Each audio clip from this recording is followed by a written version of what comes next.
Treyarch have cooked. I got a clap. LA Thieves done a mad thing. Kill order. You are getting a reward because you suck. I'm sorry. That's literally what it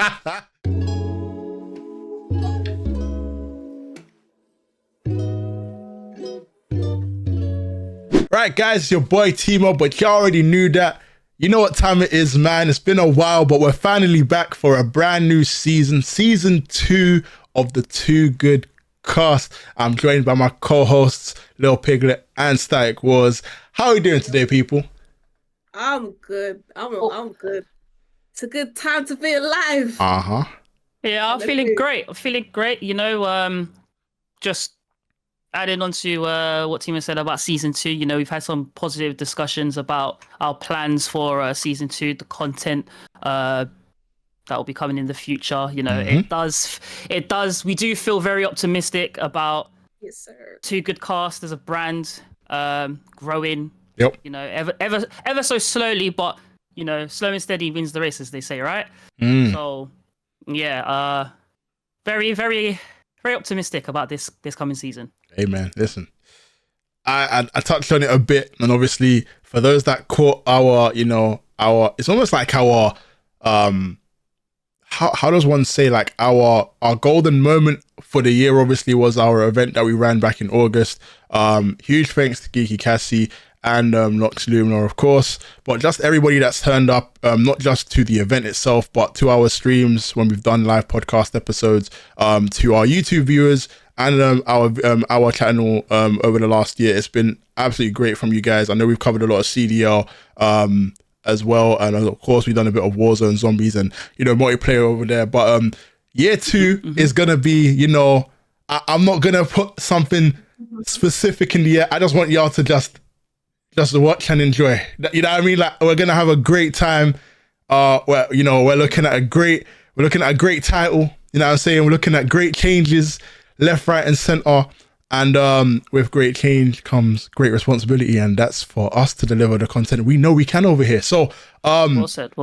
Without going into too much, I just want to say thank y'all, because you know, without you know, the consistency that you guys have been able to show us, reviews and also support, we don't get to this point. And we've had, you know, I think as Call of Duty, or even as gamers, Call of Duty lovers and as gamers, we've obviously been able to kind of dive into that that loophole of, oh, what do we do next, or what can we do, what can we bring different. You're gonna see quite a few different things over here. So get your seatbelt, strap in, and I think y'all gonna be locking in for this ride for sure.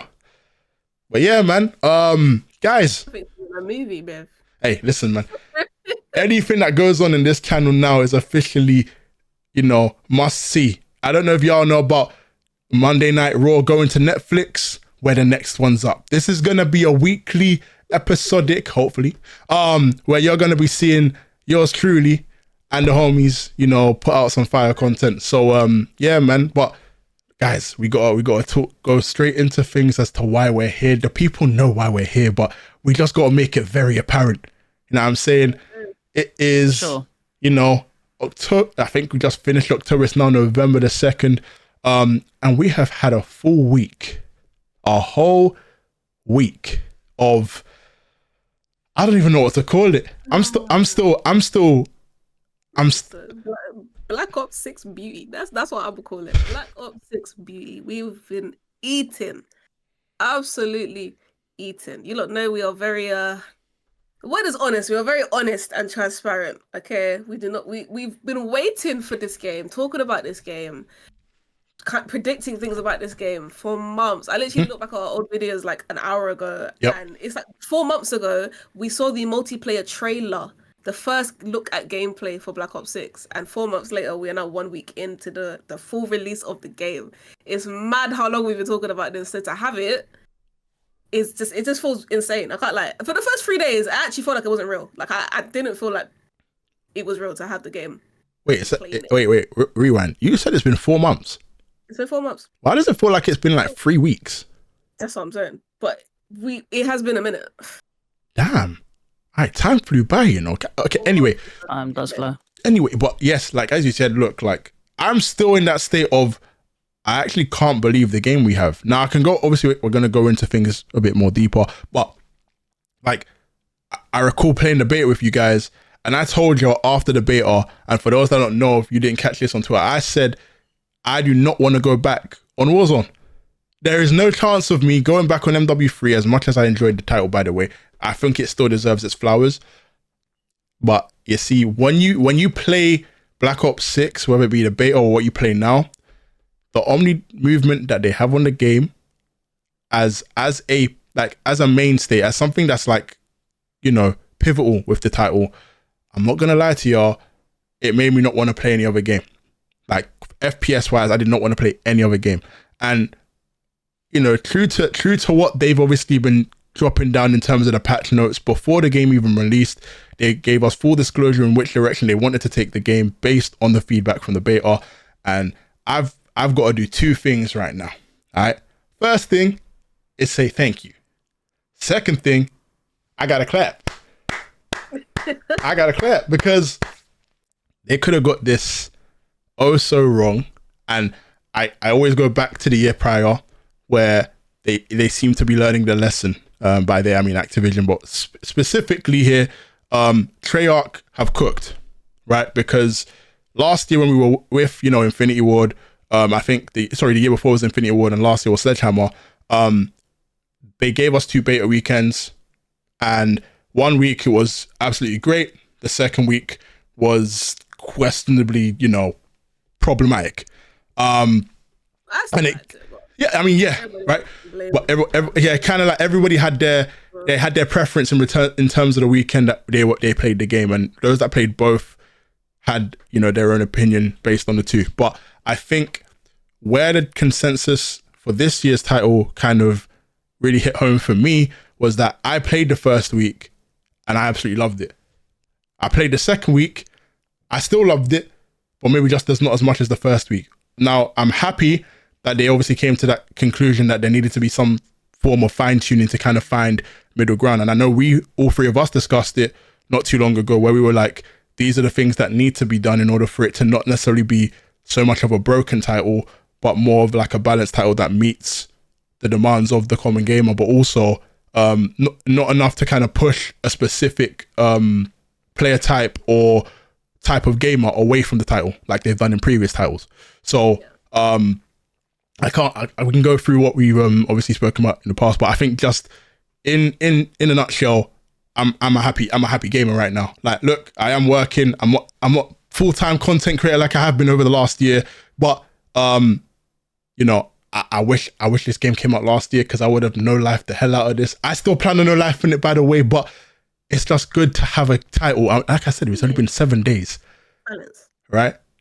But it's so good to have a title where I think as creators, gamers alike, like you come back home, whether it be from a day at work or a day out, and you can just load up a Call of Duty game or any form of a game and have pure excitement, no matter what mode you're playing on. Like, you just have that sense of positivity, energy, and vibes fueling through your system. And it's just like, yeah, I can't wait to have fun. Like, every day now, I'm looking at my phone, looking at the time, thinking, shit, I've only got 5 minutes to clock out. I'm about to get back on COD. You know what I'm saying? Like, I haven't had that feeling in a long time. Guys, no, I'm being serious. He is not lying. He jumped into Discord on his phone on the way back from work. That's how excited he was to play. What was this, like yesterday or the day before? Yep. Like, there was a bunch of us in Discord playing, and we just hit boom, and it's his Timo on his phone, like, I'm coming. No, literally. Like, so when he's saying that, he's being dead serious. No, yeah. He's living my life right now. It's just an excitement to play it every day. Yeah. Even if he played for how many hours the previous day. I mean, day one, I did 17 hours on stream. Oof. You know, unprovoked. It wasn't a subathon or a challenge. Oof. I just decided to do 2 streams in one day and 17 hours. Like, I stopped doing long streams. I cut mine down to 4 hours. I said, listen. Oh yeah, we most definitely spoke about that earlier on in the year. We were like, how do we optimize our stream content creating balance? Guys, that went straight out the window as soon as this game dropped. I ain't gonna lie. I haven't done a 4-hour stream since the game's been out, and I've streamed like probably like 5 days Yep. of the last season. Yep. Like, I average maybe like 9 hours stream, and it just goes to show like again, it's not because we don't have to do it. Like there's no subathon or challenges or whatever. We just naturally just want to be on the game. Like the group chat is always active. Everyone's like who's asking like who's on. When we hopping on. Like if we're not all playing together, there's like 2 people playing here, 3 are playing there. Do you know what I'm saying? And then we'll play in the evening. It's just buzzing right now, and it's nice. Like I haven't seen this level of excitement around COD. And I'll say excitement, like warranted excitement. Some CODs get excitement because it's just Call of Duty and it doesn't really matter if the game is good or not. It dies down. But I think the level of excitement that we're getting now from people is more so, it's not because it's a COD title, because a lot of people were done with COD. Like a lot of people had no reason to try and come back to this game and download it and whatever. But people are literally, every day I'm getting new people say to me, like, I'm loving it. These are people that don't really play Call of Duty that often, or people that used to. It. And then there's people that never stopped, and they're saying the same thing. Like all types of players are just saying like, this is too fun. And people haven't even started doing customs yet properly. We haven't even got into ranks yet. Like, there's just so many things that are yet to come. And it's like what we have already is hooking people. Like this has to be monumental. Like I'm not gonna lie. Since I started streaming, like I don't think I've seen this apart from like since 2019. Yeah. When we kind of all like really started. Yeah. It's funny to kind of be in that position where you kind of start out and you're just like a budding creator trying to figure out what works for you and what you enjoy, and being able to kind of translate that enjoyment through your gameplay or whatever it is, how you build your community and stuff. And now they've released something, and I think the year specifically has kind of spoken quite testament in terms of how quickly things can change. But yeah, just being able to kind of have that, and now people share your excitement to the point where you've got new people joining communities, or people that you have never played before, never played with you before. Now, like as soon as they find out you're a gamer, all of a sudden we have to run together. Like I think the element of being able to kind of grow communities and have more inclusivity in regards to the games you're playing now, COD's at an all-time high. Like I don't think that's even a question anymore. There are people that generally do not play COD now playing COD. There are people that quit COD because of the state of it over the last 4 years, coming back to me and saying, I've not been this happy in 5 years, plus 5+ years, right? I've got people telling me that, I'm on console and normally I don't play with y'all PC players, but this the title that I'm going to play with y'all. You know what I'm saying? So I'm telling you, like what they've done, especially from the whole rollout. So we're talking from promo down to even today. Like I can even specifically talk about today. They have been spot on with everything they're doing. So and I say that clap's very deserved. It's a, you know what, Treyarch never fail to, you know what I mean? They just never fail. They just don't fail. You know what I'm saying? With on the heart, with Valve on the heart. Y'all don't let us down. Too tough. Know what I'm saying? So I guess like overall, if we're gonna compare beta to week 1, is it better? Yes. I think, and mind you, like I said at the start of this, I loved week 1 of the beta, right?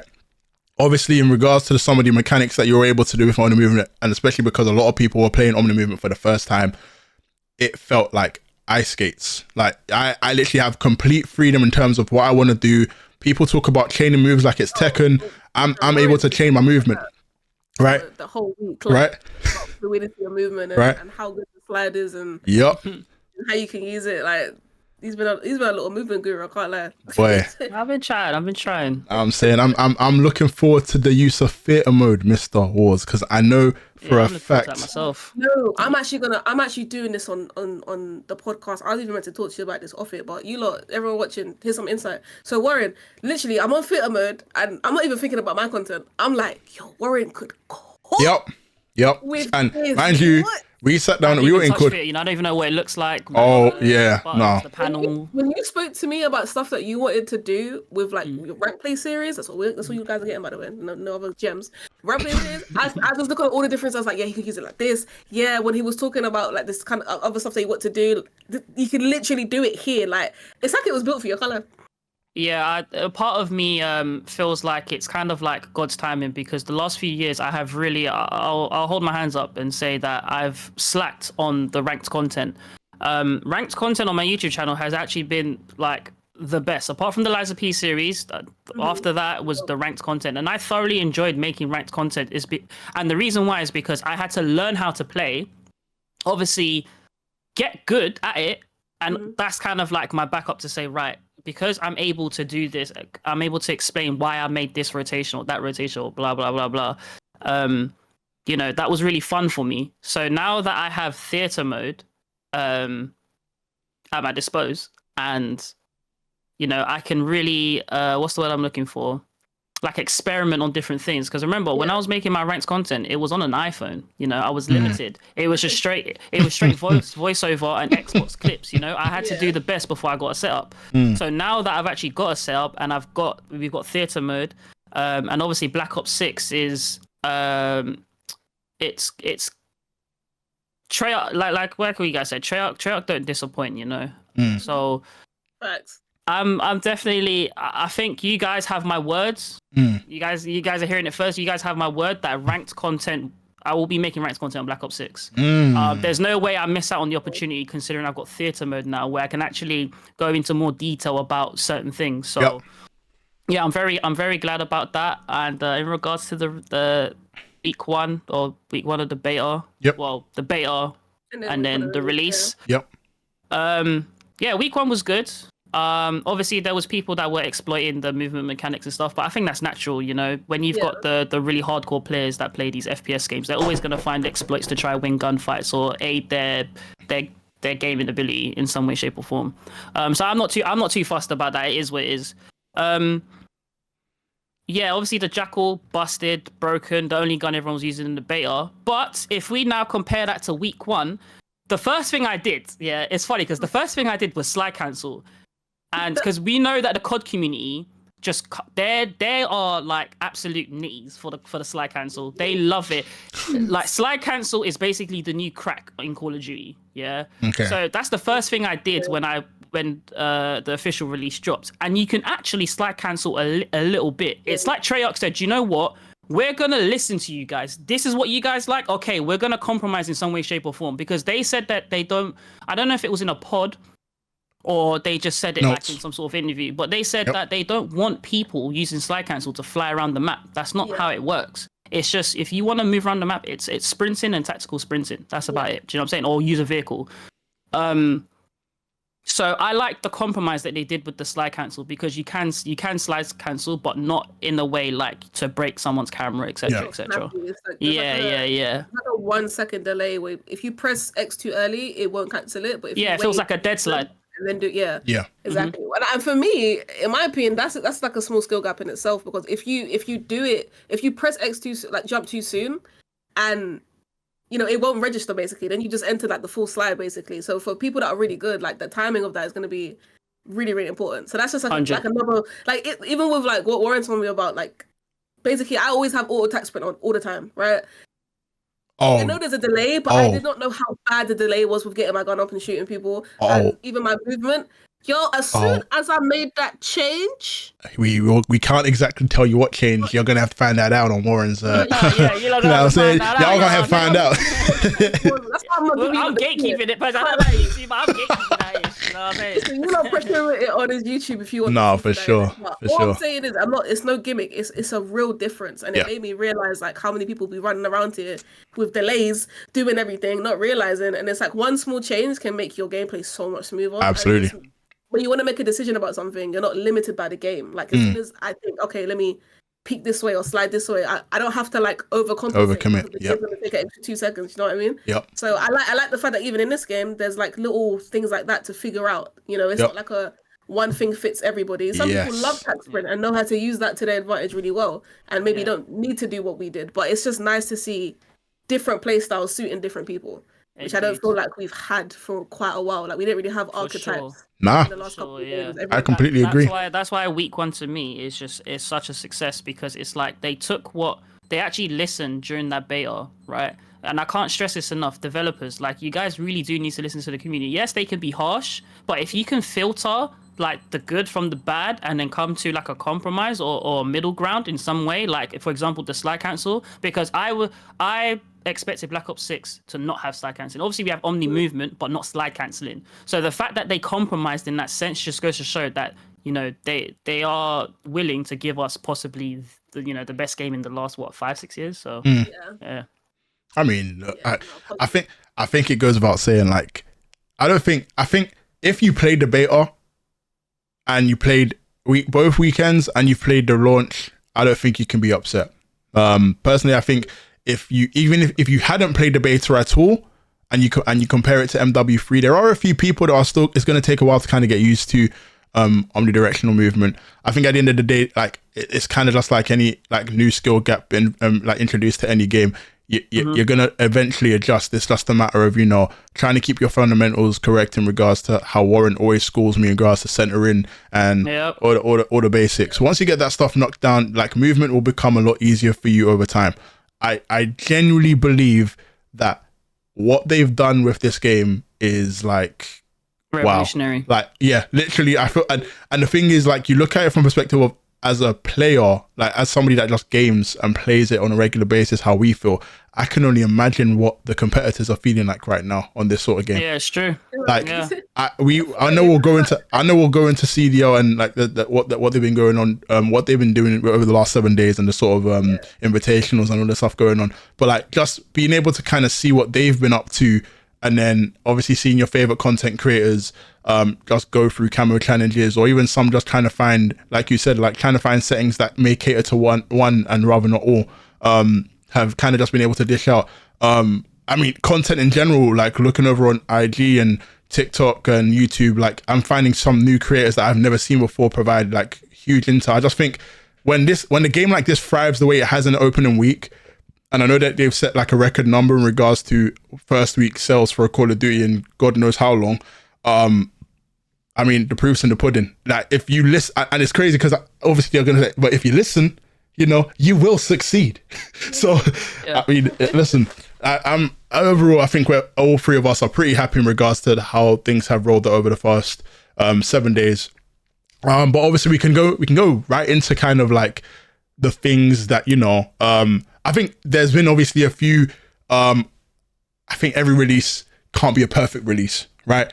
As good as we've obviously spoken about it, and that's more so from an enjoyment perspective, that's despite all of this. But there are a few things that, you know, the wider community have had, you know, positives and negatives to kind of discuss over the past week. I know we've spoken about Prestige obviously being back on the title. How are we feeling? Because obviously, look, like for the last 4 or 5 years, we've been stuck on, you know, this Prestige system, which I actually think is Warzone's fault, by the way. I blame Warzone for this. And technically speaking, it shouldn't really be Warzone's fault, but you know, we're just gonna throw them in the bus right now. No, it's their fault, definitely. Do you know why? Because do you remember I can't remember what Call of Duty was. I don't know if it was Modern Warfare 2 or it was Modern Warfare 3, but I remember the devs saying, "Oh yeah, you can now prestige in Warzone," but it was literally just increasing your level. Do you know what I'm saying? So they kind of like swindled us using prestige. Do you know what I mean? Swindled is such a hard I'm not gonna lie to you. We've been swindled because that whole prestige. I was thinking prestige and Warzone. Okay, let them cook. You know what I mean? Yeah.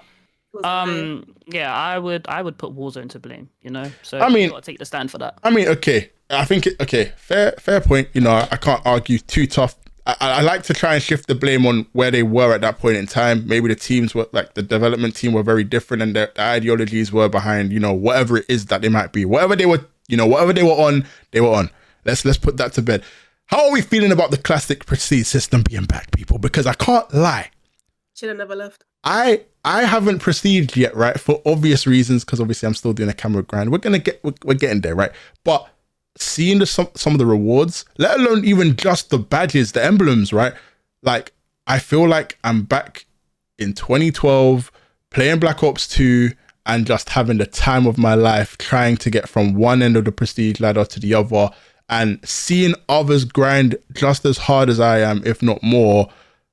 It presents an element of or appetite of just wanting to do more than I did yesterday, and trying to figure out, okay, this is how I'm going to do it today, or effectively this is what my goal is for the day. It's just having an objective as a gamer breeds positivity and, you know, continuity with the game, me wanting to load up the game every day. And I think the classic prestige system coming back does that and then some. Like I've seen, like I know there's a couple of guns that are there that are variants of other guns, and I think that's a very creative way of being able to, you know, yeah, I feel like I've got the same one, but you know what I mean. But it's like seeing that has just made me think, oh, you guys, let me know you're good, you know.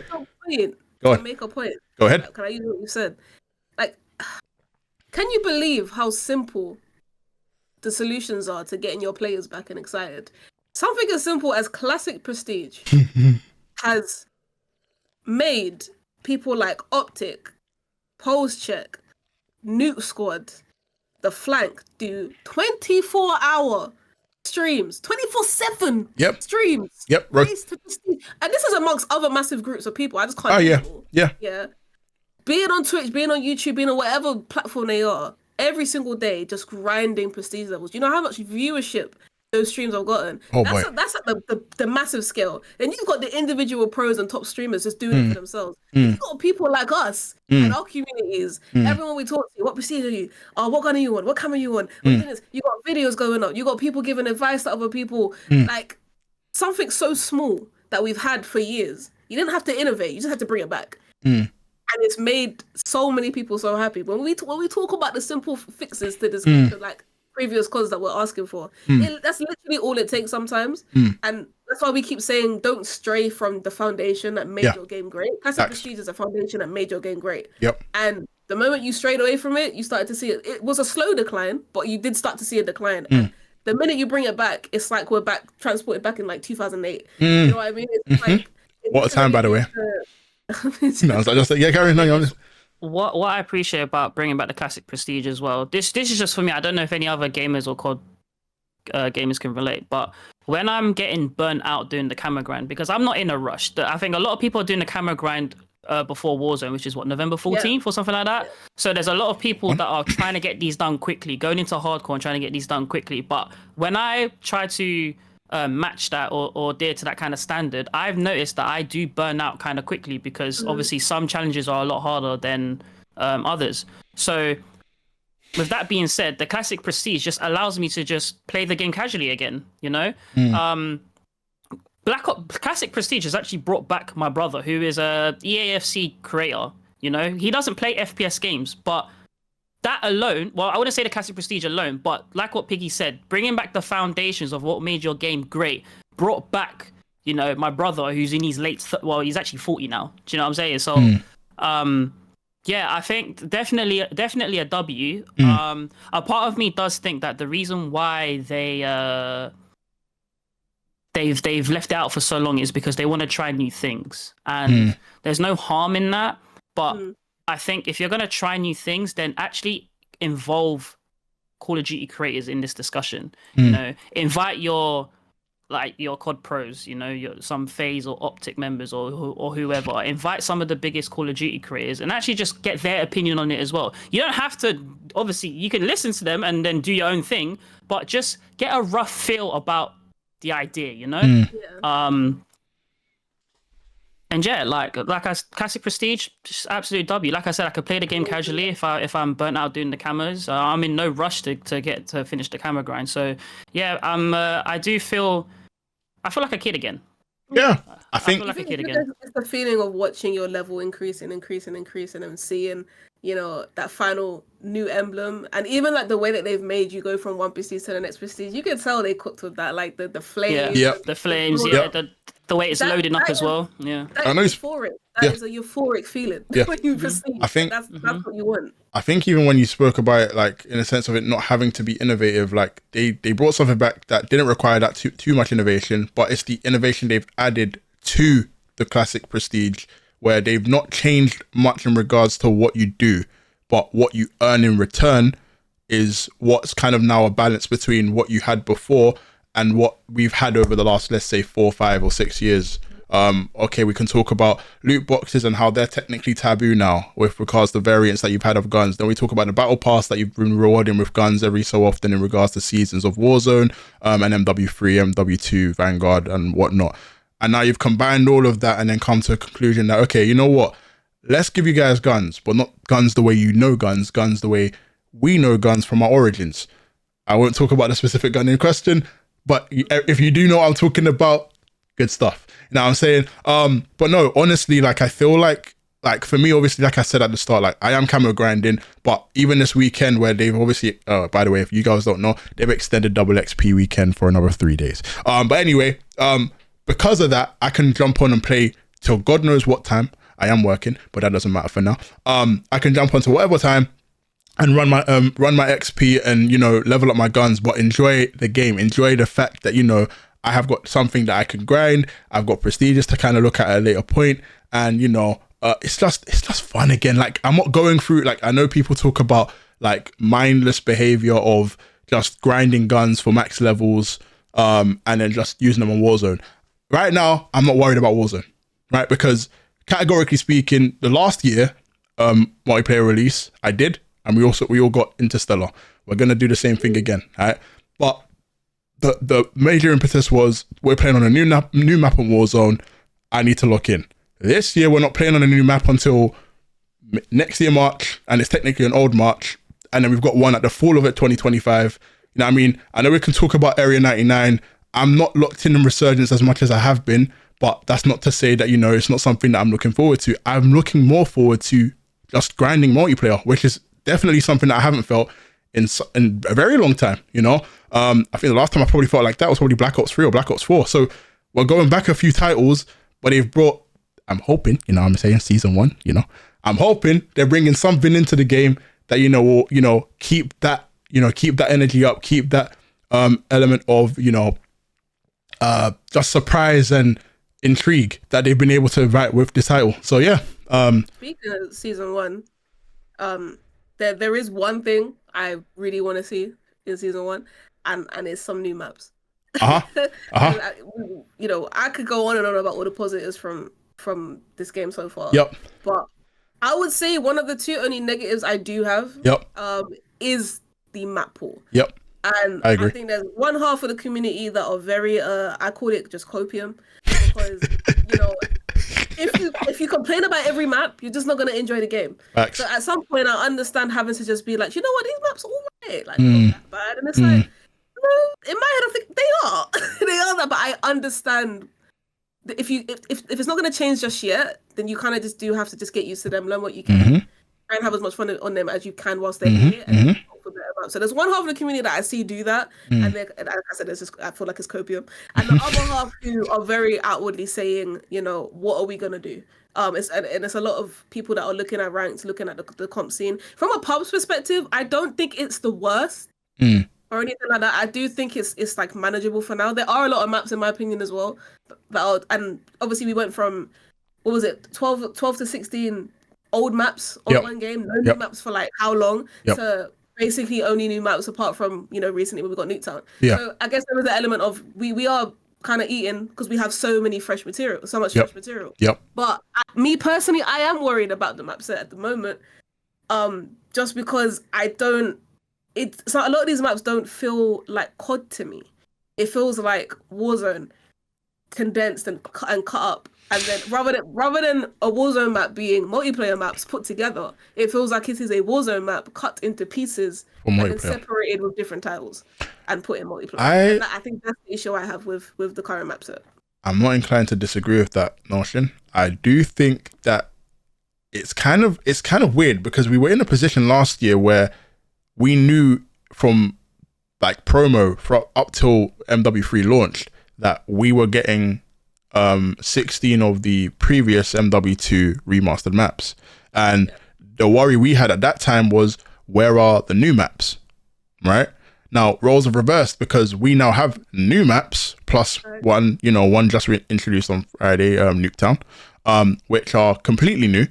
And we're now worried in the sense of, okay, this is what you guys have cooked for new maps. We're hoping there are still new maps, but what have you got for us? Now, this kind of goes back to the whole point and where I'm saying Treyarch don't regularly disappoint. So I do feel they have to have something cooking. Now, I'm not saying they're going to be on absolute like madness like Sledgehammer were with releasing the number of maps they managed to get by from start of season 1 down to the last season 6. I have not got a clue, right? But what I will say is I don't see them doing anything less. So they, like, in terms of comp maps, I do agree. I don't actually currently look at any of the map selection at this moment in time and think they are going to do well comp wise. Maybe one, if I'm being like, right. But like, I do still think, considering, majors and qualifiers are going to be taking place within the next couple of months. Yeah. Something needs to happen fairly quick. So I do understand your concern in that regard. I still think that somehow Treyarch are going to pull something out of the bag like they have with this title, and I am hopeful. you see what you've done, guys. I'm optimistic. I wouldn't mind seeing personally like the maps from the previous Black Ops come to ranks, because if you look at what XDefiant has done, right? They've brought Ubisoft like games or maps titles into XDefiant. Yep. And I think that's really cool. Like it adds a bit of freshness to the game, you know? Yeah. I wouldn't mind seeing like a raid remastered, for example. Because if you actually think about, I know we're obviously talking about ranked here like quite a lot, but if you ranked is a very important integral part of Call of Duty, you know? Yeah. So, I think that, for me personally, I think that would be the best move. I don't think anyone would complain, because if we do think about the esports scene back during the Black Ops era, I mean, that was probably at its peak then.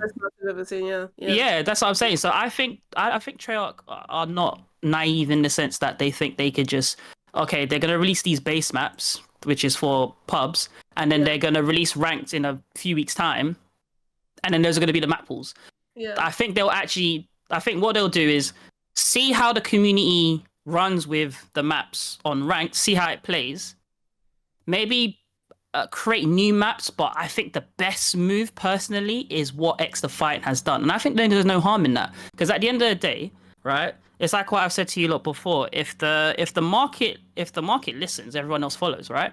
Mm-hmm. Right. So, you know, that was a W for me, and I would like to see Treyarch emulate that into ranked personally. I agree. So, and you know what's funny? Yep.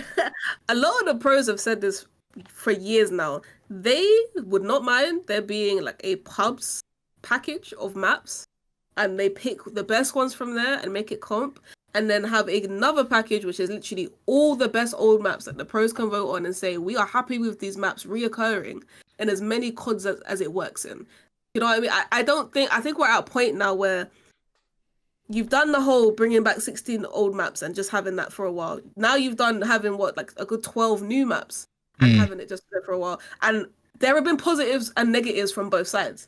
So I feel like your next plan of action is to combine it, to like literally 50-50 old maps, new maps, make them work, make them merge, and give people the option to like then give their feedback on how they feel about having all of that together. Because I'm not gonna lie, Black Ops maps go crazy. Like, if you talk about BO3, BO2, BO4, I generally think any map that was good in those games will work in this game.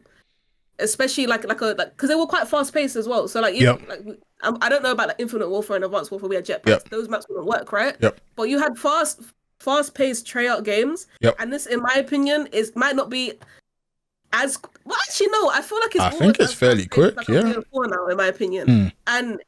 And it's Treyarch. So I feel like those maps were made for the type of gameplay that we have now, and Omni-Movement would just elevate. It would give them all a fresh feel. So obviously in Modern Warfare 3, it was kind of hard because a lot of these maps that we used to love, we kind of found ourselves not enjoying it as much. And I generally feel like there was just nothing new. Like the mechanics of the actual game didn't give us a fresh feel to these maps. So it generally felt like we played this map already 6,000 times because we have.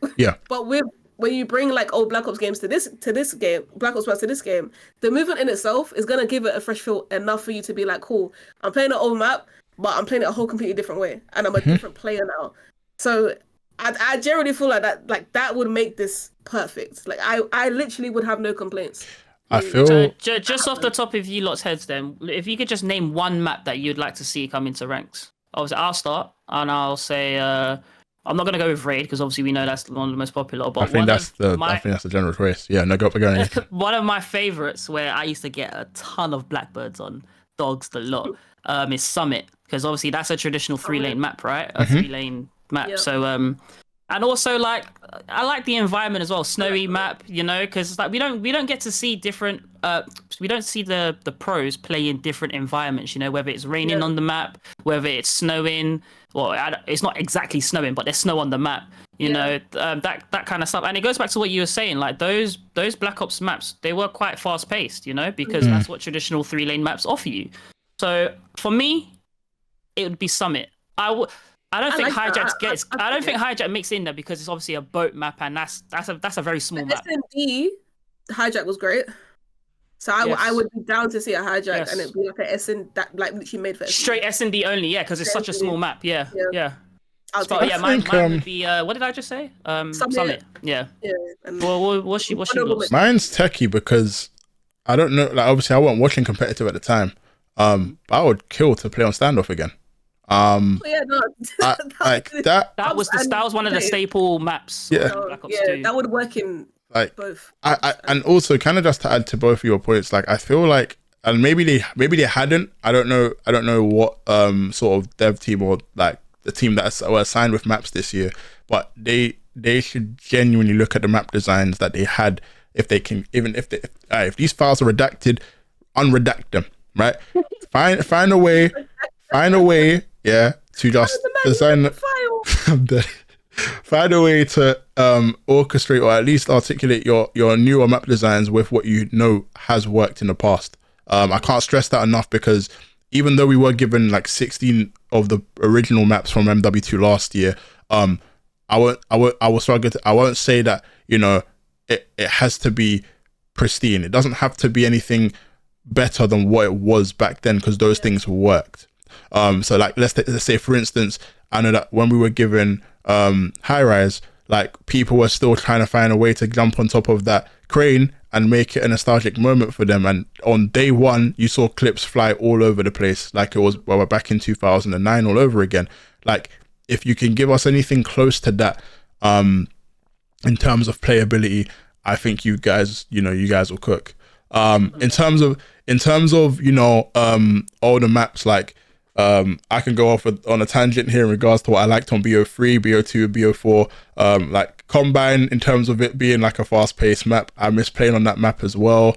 You got a few Black Ops 4 maps that I would like, you know, I mean, listen, if you're gonna do like a voting, I think they should actually do a voting poll of some kind with the community to find out what maps they'd like to see in the following seasons. Now, we can't ask for 15 maps across 2 or 3 seasons. I think it's unrealistic, but I would like to say, you know, if you're good, especially if you're going to have a position where you're going to ask your pros what comp map would you like to see revisited, because evidently if you play comp or if you watch comp, you're going to enjoy playing the map.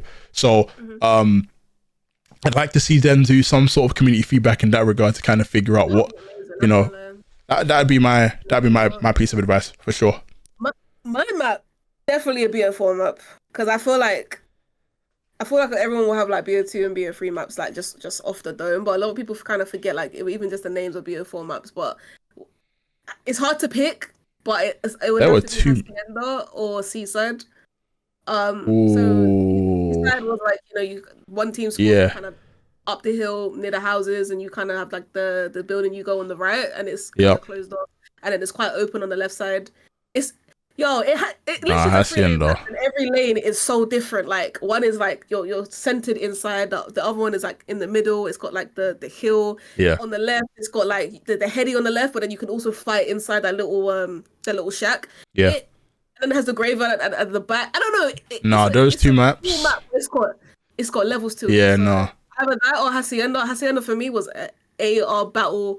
It kind of it's why I like Skyline because of the balconies. Yeah. Because Hacienda had that balcony that was literally a square, like right in the middle. Yeah.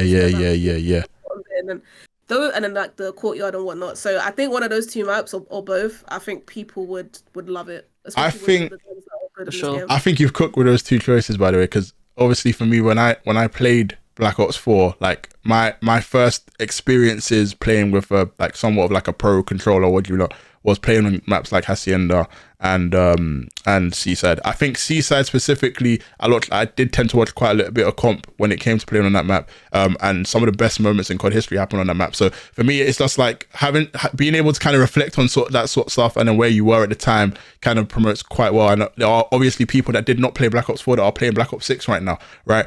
you guys will be in for, you know, something crazy if they do eventually put that in. I'm just gonna give a rare shout out to Slums, because that's been on like so many different Black Ops titles that I would love to see. Yeah, Like, Slums is I a see good that, shout as like well. that's how I found like so many different creators that I now watch or I'm subscribed to on Twitch.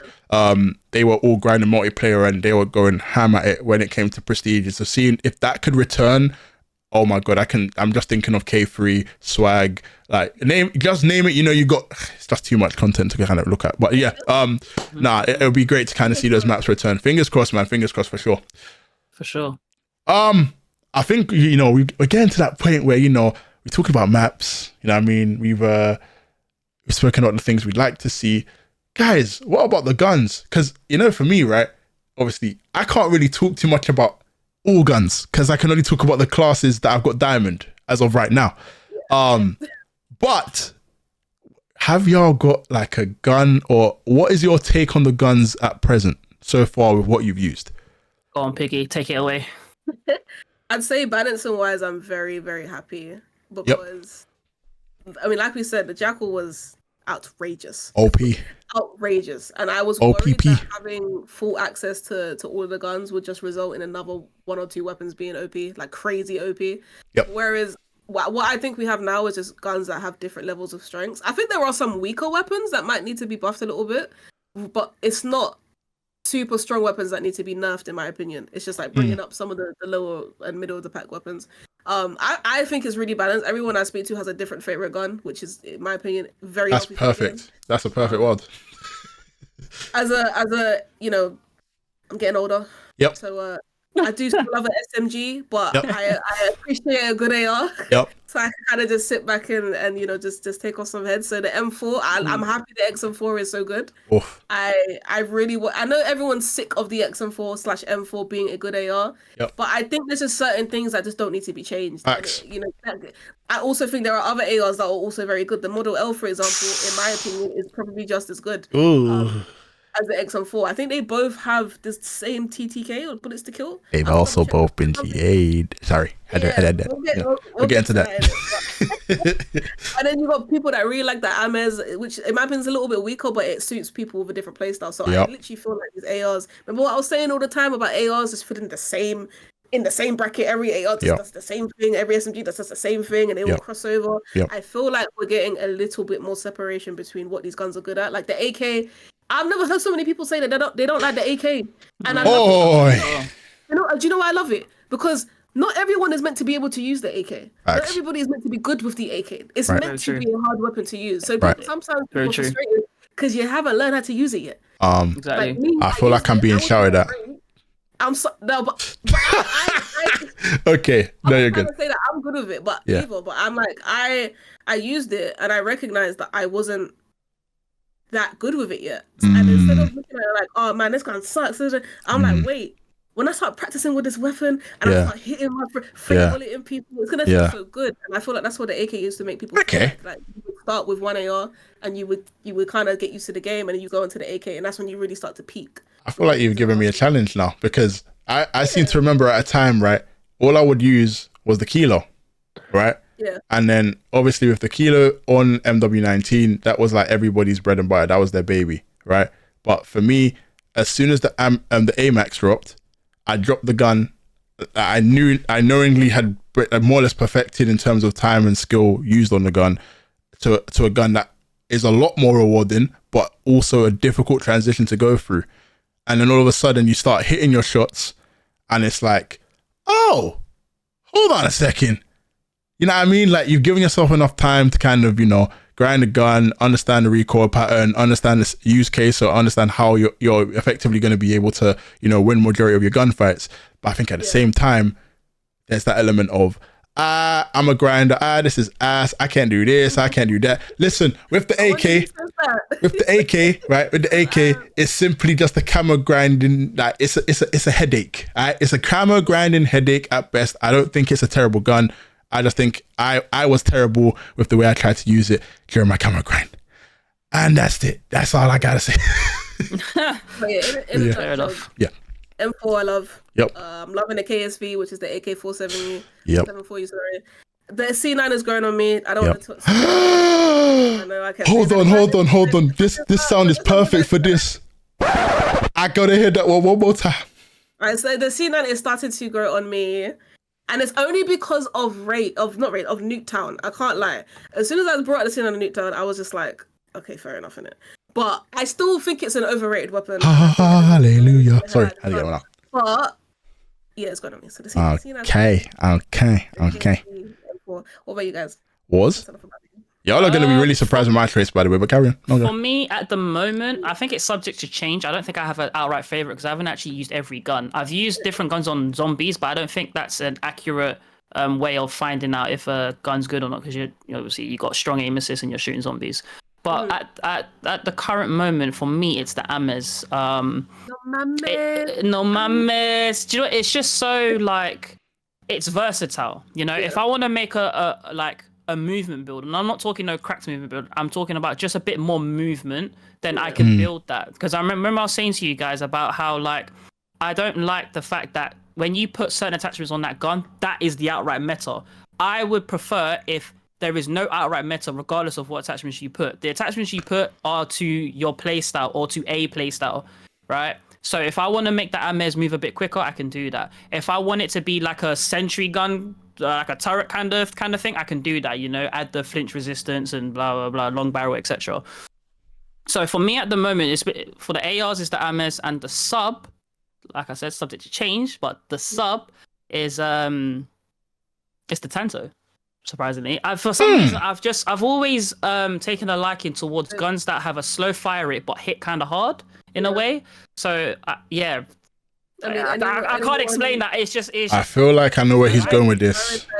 Anyone who prioritizes centering is gonna have that opinion, because you have a gun that rewards you for hitting your shots, and if your whole play style is about hitting that first shot, guns like the Tanto are gonna be the most rewarded. So it makes sense. All I'm gonna say is all of the homies using up the Milano in previous titles with that 3-time scope. Warren, you just gave a massive shout out to them. Anyway, my choice is actually gonna surprise y'all, because obviously y'all know I've been sniping over the last 24 to 48 hours. Obviously trying to get my sniper's gold.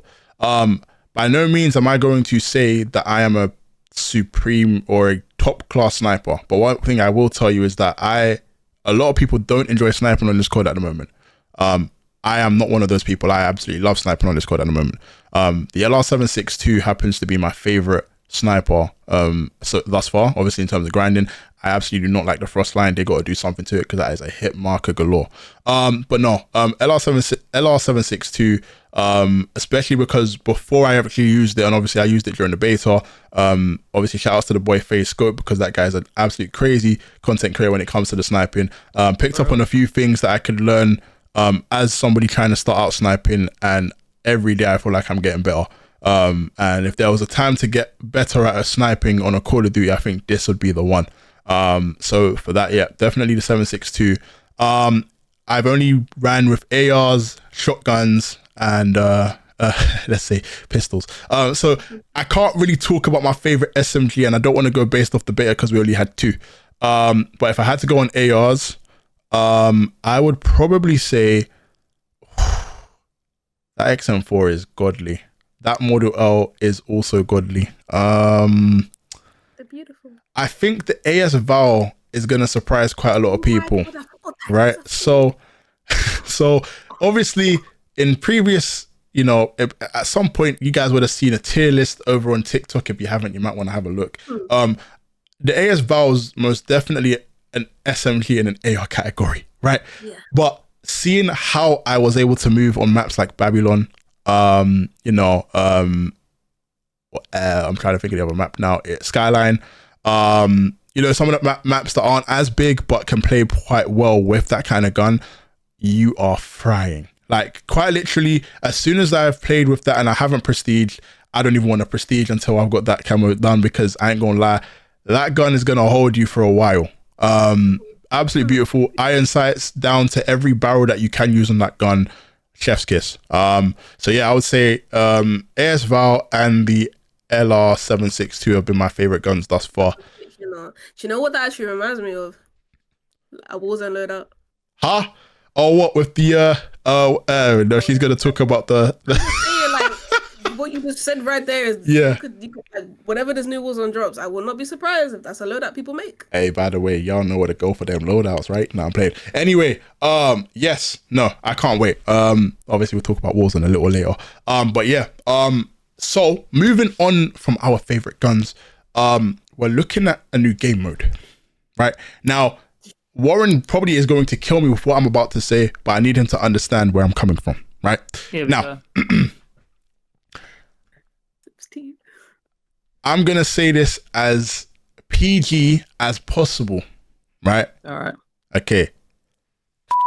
Kill order. I had to, I had to get it out. There is no, I could have been rash. It could have been an absolute kill order, but I said no. It's just kill order. So that's my opinion. Here's my I guess this is kind of how I look at it, right? So they tried it in the beta, right? And for me, I look at the mode as almost like a stopgap between modes, because if I wanted to play Kill Order, I think it'd have to be in a playlist on its own. Just like you have your own headquarters, domination, hardpoint, TDM, kill confirmed. I feel like Kill Order should be its own mode, and if we want to play it, we have the option to play it. For the last week, because of camo grinding and obviously for max leveling purposes, people want to have kills very quick, very fast. Whether you're in hardcore, whether you're in regular, it's kind of like we're stuck right now. Face-off maps have been splendid. By the way, I want to say absolute W on face-off maps, because it's been a lot of fun. A lot of clips, a lot of great times being had, a lot of me diving off the top rope and ending off the map, but we'll talk about that part later. But nonetheless, fun. But when you've gone from a domination and headquarters, hard point, kill confirmed, and you've switched over to kill order, it's kind of a kill joy. It's just, what I mean? Like, I just feel like if, like I said, players should have the choice of whether they want to play the mode or not. Like, I get it from perspective. You still need a player base to enjoy the game mode in order for the mode to stay alive. I still think it's a thing where the jury's out on that mode, and that's why you're probably getting quite a lot of backlash on it. I'm not ridiculing the mode in it being a mode. I think I'm only ridiculing it in where you're putting it. That's all. That's fair. Don't kill me. That's fair. Okay. I thought you were gonna absolutely crap on it, but that's fair. Nah. Because I have obviously a different opinion. Mm-hmm. So obviously I've played, Gears of War, right? Which has a game mode called Guardian. Yep. Where I think they might have been inspired by that. Personally, for me, Kill Order, I don't think it's a bad game mode at all. I think it's a good game mode. I think it's something different. I'm not gonna say it's a great game mode. It's just good. It's just like, base average. I think the problem is, right, I feel like, again, the COD community, they don't really like, when it comes to change, it's hard for them to like adjust to change and stuff like that. Which is why if they do completely get rid of Kill Order, then please bring back Demolition.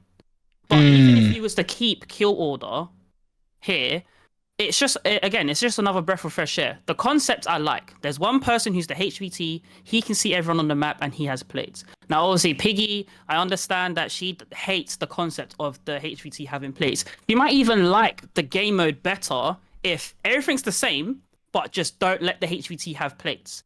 Because if I have to compare that to Gears of War, in Guardian, the leader doesn't have plates or extra, like they have the same health as everybody else. Yeah. I think that would be a fair middle ground to keep Kill Order within the playlist or as a game mode on Call of Duty if you just got rid of the plates. Because I've been thinking about it a lot, because I do like playing Kill Order. It has a different dynamic, it has a different kind of pacing.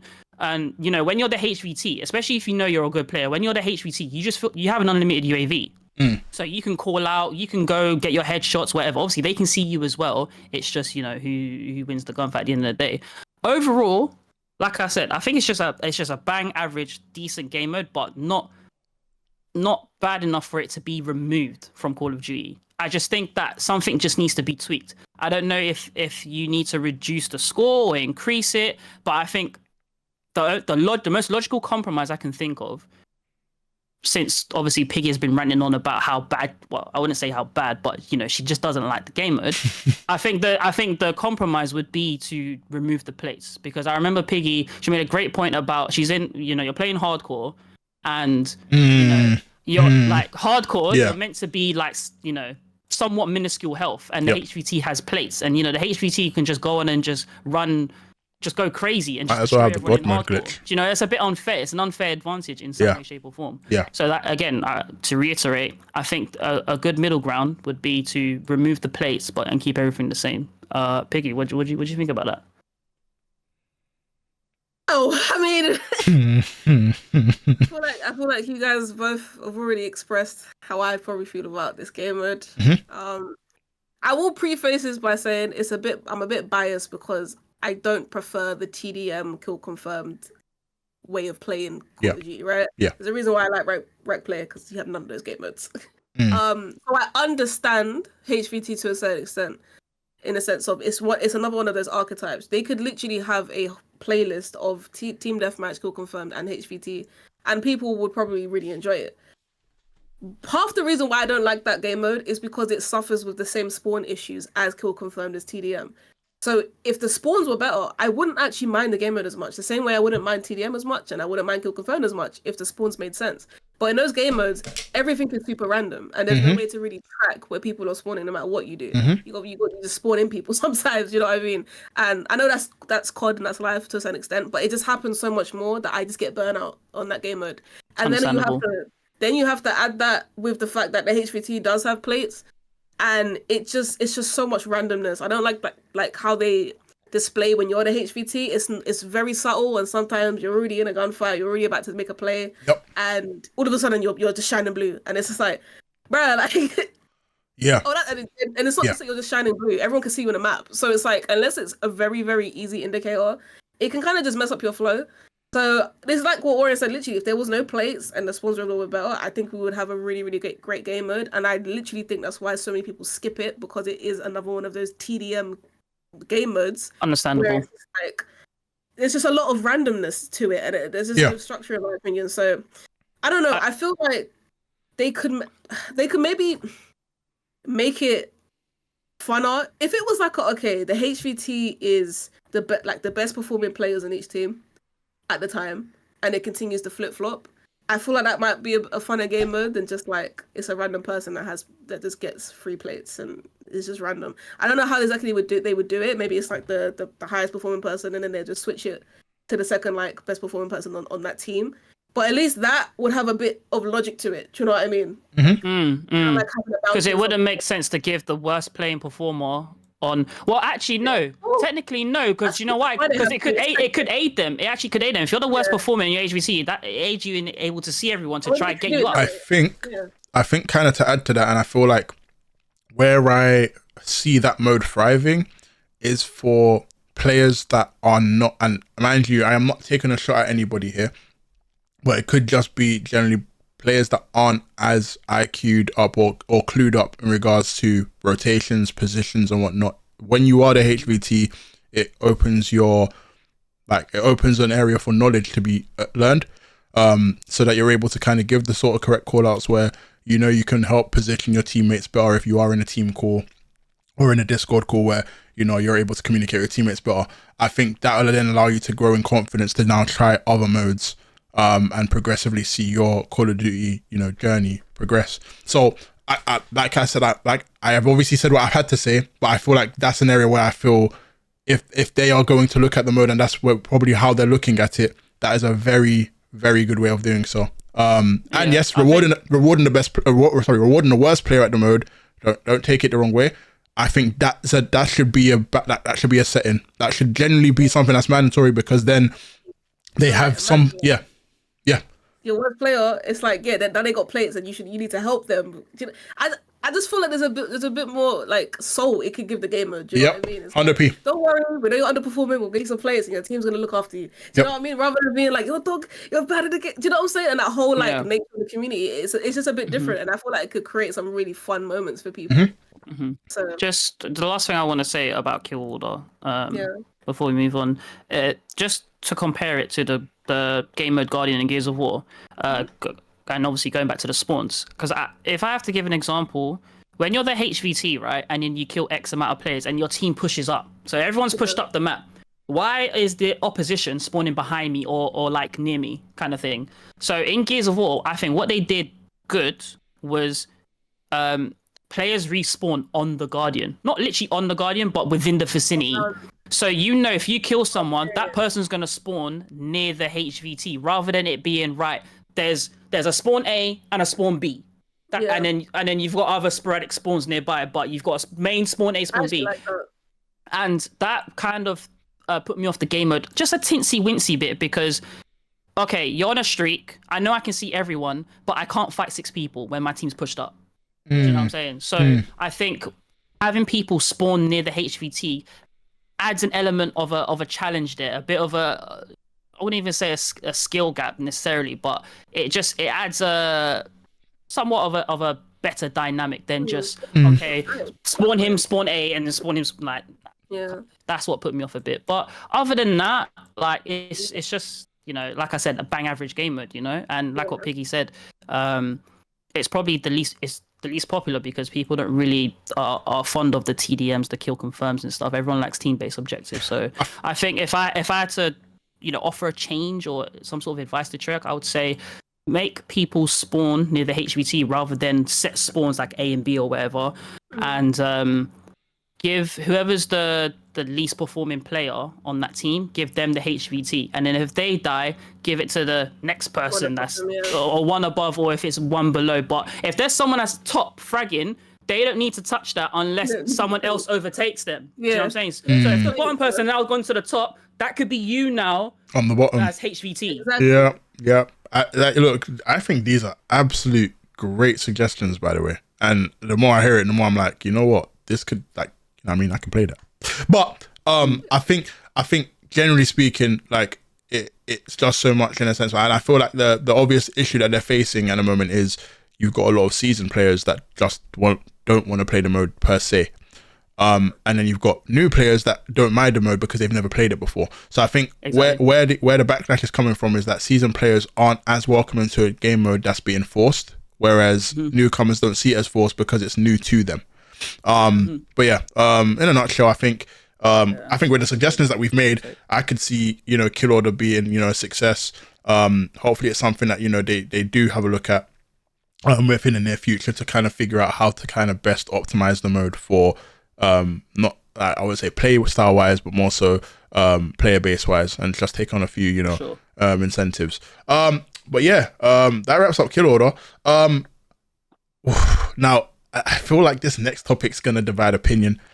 Well, I mean, to be honest, I think it's very one-sided. I look at it and think there are very few things we can complain about, but perk packages and perks specifically are getting our people killed more than we would like to, consider. But this perk package conundrum that we're facing at the moment is actually quite scary, considering everyone should kind of have a freedom in terms of how their playstyle caters towards the game and what perks, like how their perks should essentially reward them for playing in the way they do. But God damn it, this one is above and beyond the most annoying thing I've come into contact with, quite possibly ever on multiplayer. Because I talk about cheese all the time. I love cheese, bro. I love cheese on pizza. I love cheesecakes. But see, this cheese, nah, bruh. Nah, bruh. Nope. Nope. This guy. Do you know what? I would agree that universally, I think the whole COD community agree that this Enforcer perk is, I'm assuming what you're referring to. Yep. The Enforcer Specialist is, some would say it's broken, some say it's cheese. And do you know what? I'm actually quite I'm shocked and a little bit surprised at the same time because Call of Duty have never released perks that have been like overpowered or broken in any way, shape, or form. You know, every time, like, do you remember in Warzone when they released like Prime and Stalker and all them other perks that those were good, right? Like even the no fall damage. What was that called again? Mountaineer. Like those were good. Those were good perks, or if you can consider them perks. Yeah. So that's why I'm just a bit surprised how like something so small has had such a big impact because, you know, for example, you could be on a spree, someone spawns and they just know that you're within the vicinity, you know? Yep. So it's a bit tough. So my compromise to that is to just do a radar sweep. I don't think you need to absolutely obliterate the perk. I think you just need to adjust it a bit. And I think instead of people seeing through walls, because we've already got hackers, guys, you know what I mean? So, like, let's not try fight fire with fire. Oi. Yeah. But have a look at that kill cam. Know what I'm saying? I would say just like a sweep, like give a Blackbird on the UAV like a VSAT of some kind for like a split second or so. So you know that there's two people going to the left. You can see that the arrow is pointing towards you. So you're like, okay, I know that I've looked at my map. I've taken the information. I know they're there. Rather than I've spawned and I've just got this spot that allows me to see everybody on the map. Yeah. You know. Yeah. So. Yeah, I don't think it needs to be obliterated. I just think it just needs to be touched up a bit. Reworked it. I mean, I made a tweet about this, and I'm like, it's just fundamentals. Like, I don't know whose idea this was, but I'm disappointed. I'll be real, because I mean, there's two things that, in my opinion, should just never exist in a Call of Duty, and one is wall hacks, which is literally what that perk is. Radar sweeps and even advanced UAVs. The whole reason why those things work is because on your minimap, it doesn't give you information as to whether somebody is behind a wall, a box, a plant.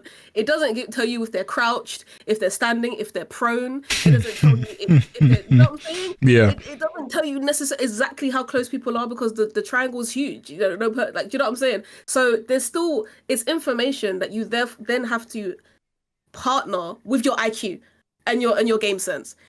This thing is the most brain dead thing they've ever added into COD, as I've ever seen. Like, I play Apex. You have characters that give you wall hacks, like scan through walls. This is even more brain dead than that, because at least you can miss the scan, do it in the wrong direction.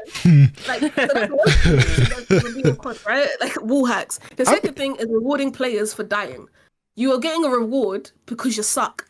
I'm sorry. That's literally what it is. Sorry, you reward because you suck at the game. Like, every single time you die, you just have a one-up on me now. I'm the one that killed you, but you're gonna kill me next time because you know where I am. Not because you remember where I am and predicted where I might go, but because you literally saw my whole body go from this place and run over here and then go prone and then get up and then go, and then it runs out.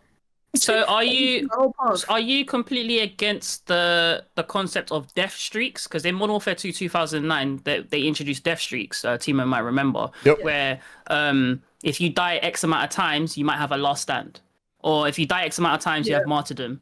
You know, so are you against the concept of death streaks, or is it just that specific the whole like so for example, would you rather if you're getting absolutely slayed? Would you rather just have somebody just suck it up and be like, right, I need to lock it in? Or are you actually just against the concept of death streaks? Wait, before you answer that, sorry, I didn't want to cut you off, but the perk package we are definitely referring to is the Recon one, right? Not Enforcer. Oh yeah, not Enforcer. My bad. Sorry. Just to let you know, if you're using Recon, we know. Oh, it is Recon, isn't it? We know. No, you're good. You're good. Yeah, Recon Specialist is called. Everyone's watching this. You good? Yeah, I can't lie. They're just screaming at us like, what are these assholes about? No, you good. Okay, we barely slept. I'm sorry. We've been grinding. We've been grinding. No, you can't carry on. Which is so, I don't even know how we forgot that. It's called So you would rather them just suck it up and be like, right, I need to lock it in and actually like try and neutralize my KD or something. Because of where I come from, when it comes to COD and shooters, yes, because that is exactly what I had to do when I was I wasn't even LilPiglet __1. I was like no one. I was nothing. I was nothing at a time on Call of Duty. I was terrible. I was crap. No, Piggy's gonna kill me, bro. I wasn't born with natural talent for gaming. I just wasn't. I learned. So unfortunately, I do have that opinion that you should not be rewarded because you died. And you just shouldn't. You know what they're gonna say. But I will say Last Stand and what's it, Martyrdom? Sorry? Yeah, Where you drop a nade after you die. I hate In that my shit. opinion, those are less impactful on the game than, in my opinion, the recon perk. Oh yeah, 100p. It's a very That's a luck out of the hat. You either stay there long enough to die. scenario, because if I kill you at long range, you're not doing anything with either of those two things to me. Yep. So first you have to be close to me or one of my teammates. Yep. And the second thing is, whatever you do, you have to do from that spot. As soon as you spawn, I now don't know where you are. So at the time that you go on Last Stand, I can see your body drop to the floor. Yeah. I can see where you are.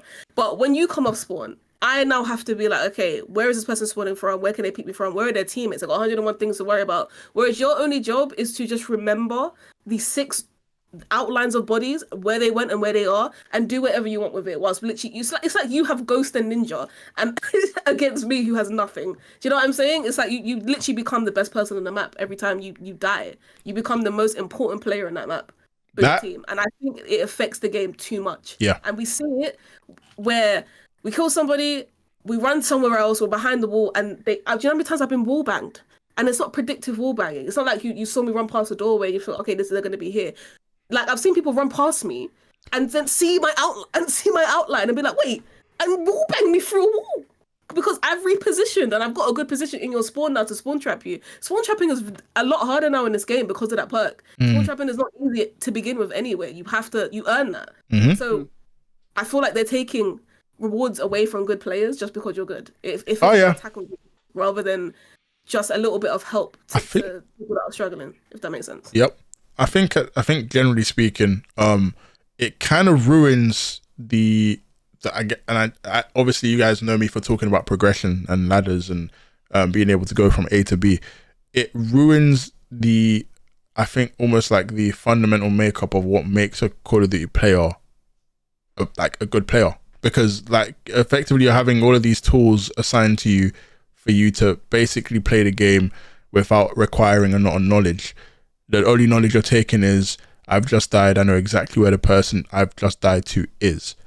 I can, as soon as I spawn, I can see the whole team and I know how to position myself. Now, in certain circumstances, I think it's acceptable, but not via perks. I think if you're on a UAV and you've popped it, or somebody's popped in advanced, by all means, live off the success of your own or your teammates based on the objective being played. At that point, that's it. That's as far as I think it should go. The point where like they've added this recon perk to the point where, okay, I can literally see everything. And it's now like, oh, okay, cool. I know this guy's hiding behind this box. Mind you, I hate campers just as much as anybody, but I don't even think they deserve this. You know what I mean? Like, I'm just gonna wall bang everybody. It's like, what? How the hell did he see me? He's hacking. No, he's not. The game just allows me to do that now. You know what I mean? Like Piggy said, like, and listen, there are gonna be some people in the comment section calling us old heads, and I don't give a. No, because you're right? Because at least you know what is me being an old head, right? Gives me that element of I've gradually had to adapt to every title since I first started playing Call of Duty. And mind you, I have been every area when it comes to KD ratios and all this other stuff. Guys, I was a 0.69 demon at one point, all right? 0.69, okay? Now, that fruit. What I meant to say is there you go. Right. At one point, right? But now I'm a 2 KD specialist. All right. Now I didn't get there by having wall hacks. All right. So neither should you. And if you do and you're proud of that, then I can't you need to start looking at other games, because one day you're gonna get found out. You're gonna get found out, and then you're gonna think, oh, I mean, why couldn't I be good at COD? The reason why is because you didn't take the time to actually understand how to rotate, how to position yourself, how to move around the map. You just said, oh yeah, no, this game will do it for me. You might as well assign AI to do your job for you, buddy. Anyway, to sum it up, I do agree with exactly what Warren said. In my opinion, you can't get rid of this specialist because it's a specialist, and the other ones are pretty good. And I understand you want to have an information-based specialist perk. The one does like score streaks. The other one, what does the blue one do? That is the blue one. The blue one is the recon. Relevant. Green is Red- score red streaks. is movement, right? It's Red is movement, yeah. Boost, So boost you got of movement and movement, that. Movement got boost. you got movement, score, and then you've got information / recon, right? Yep. So I get wanting to stay in that bracket, and I like Warren's idea of giving you a UAV sweep because clearly, if you're dying that much, you can't get a UAV. So we might as well give you a short one. That I won't mind. One sweep, boom, the dots appear on your minimap one time and one time only. It doesn't track your movement. It's not an advanced UAV, so you don't get to see their pathing. You just get a snapshot. That for me is a hell of a lot more balanced than what we have now. It is by far the best specialist out of all the three. Like, as in, the only reason why people use maybe one of the other ones is because everyone's trying to get XP, and the score streak one is like really, really good for scoring XP. Yeah. After this camo grind is finished, you won't find a single person that's not using the recon. Oh, facts. So everyone's going to be using triple reds. Maybe even use perk green and get an extra perk in there. Hey, I think. Exactly. The last thing I wanted to say though about the whole death streaks thing, I think it's an important part of the game because the casual player base makes up the majority of the player base, right? Would we somewhat agree with that? Yep. Yeah, no, they do. So like the casual players need aid in some way, right? So that's why I'm the addition of the death streak, and obviously them implementing the last stand and martyrdom was cool because I was one of those people who used to go on a death streak, and it's like, right, now I can roll on because even though you killed me, I just blew up with a nade and I was dead, you know. So I think for the casual player base, I think death streaks would be key for that demographic of players. Yeah, for you. But obviously, I would prefer that. Yeah. I don't, because if the casual player base did not have like death streaks, for example, they'd be cooked. They wouldn't be able to have fun anymore because they're just constantly getting killed, and they can't find any momentum. So having the death streak there to aid them with a tiny bit of momentum, I don't think does any harm, except when you provide wall hacks. And especially when anyone can use it, because I'm not gonna lie, like, this doesn't result in casuals winning games. It results in you getting 3 or 4 kills on somebody who rage quits, who's actually good. Yep. What it actually does, you get those 3 or 4 kills, you feel good, and then the people who are actually really good on the opposite team also will have it on, and you will never get a kill again in that game. Like, if it doesn't actually result in them getting more wins, in my opinion. It just makes great players even better, and it makes casual players a little bit better, but you're still worse. So yeah. I agree. I agree. You know, death streaks. Yeah, I hear it. I actually do. I know I'm biased, but I do hear what Warren's saying, and I think they could have just done it in a different way. But I think you can sure. Just rework it. Rework the perk package, people. We would really appreciate that one. Now, talking about reworking, I know we briefly spoke about the balance of the guns. I think we're somewhere in a good spot for the first week. Nothing excessively overpowered. I think everyone's having fun on multiple guns. We've obviously spoken about our favorites. But let's kind of wrap multiplayer up with an overall, gameplay thoughts, because obviously, look, we spoke about how the game felt during beta and week 1. Where do you feel like we've excelled? Where do you think we've kind of taken a step back? And what do you feel like necessarily needs to be done in order for it to kind of really hit that, I tend to always use this term of je ne sais quoi, or creme de la creme. You know what I'm saying? What do you think the devs need to do to kind of hit that kind of, point? Take it away, Piggy. I mean, in terms of movement, I think the game's damn near perfect. I think it's fluid. I think there's a right amount of small delays between doing things. I think you have to think again. And I think that really, really good crack players are going to still get their fix. But I think there's room for every other player to grow because of the tools available. So I really do think it's in a good place, in my opinion. I kind of don't want the movement to change that much. I'm worried Warzone might make it change a little bit. But again, if it's just strictly to Warzone, I won't mind. But we'll talk about that a bit more later. Headshots, for me, this is the least rewarding getting headshots has ever felt to me in a COD. I don't feel a crazy reward or increase in TTK by getting a headshot. And I think, correct me if I'm wrong, but I've heard this a few times that there actually isn't a headshot multiplayer. There isn't. In this game. No. Is that why they've probably given you barrels or muzzles that give you the headshot multiplayer? Yes. That probably makes sense. Yes. Exactly. Which is different, which people can say, you just put on that attachment, right? But then that's where you get a lot of randomness because some people are going to have it, some people aren't going to have it. Yep. Gunfights are always going to feel a bit weird. It's like, wait, he killed me so quickly, and why do I feel like I'm dying quickly? Why do I feel like I'm dying? And I think that isn't the right type of randomness we need in the game when it comes to TTK. Yep. That is the one thing I think should be very consistent. In terms of like things for bullet velocity and damage range, of course, that's also a thing. But to have that on top of now, there's a headshot multiplayer player for some guns and some attachments. It just, I don't know how you adapt to that all the time, or how do you don't, right? So I don't know. I just feel like headshot multiplier should have just applied to every gun. I do think in the past they've made it too strong though, and I do think that because of that, maybe that's why they took it away and made it attachment based, because it really has been strong and people have complained. If it's just for them to trial a different way, then I'm happy with waiting and seeing like how it goes for the rest of the year. It's funny you bring that point up actually, because I think that actually, I know we said we'll speak about Warzone a little later, but I think that actually inherently has an impact on Warzone. I think that the way that most people, obviously when they are rewarded when getting their downs or breaking shields, etc., they happen to be with those headshots. And I think that obviously with the the introduction of Ricochet and how they've kind of come in to try and change a few things over the last 3 or 4 years of Warzone, and specifically multiplayer as well, they haven't had a great success in terms of numbers. In terms of how much of an impact they've had, it's arguable. But I think obviously with the last set of I think they did like a huge announcement towards the launch of BO6.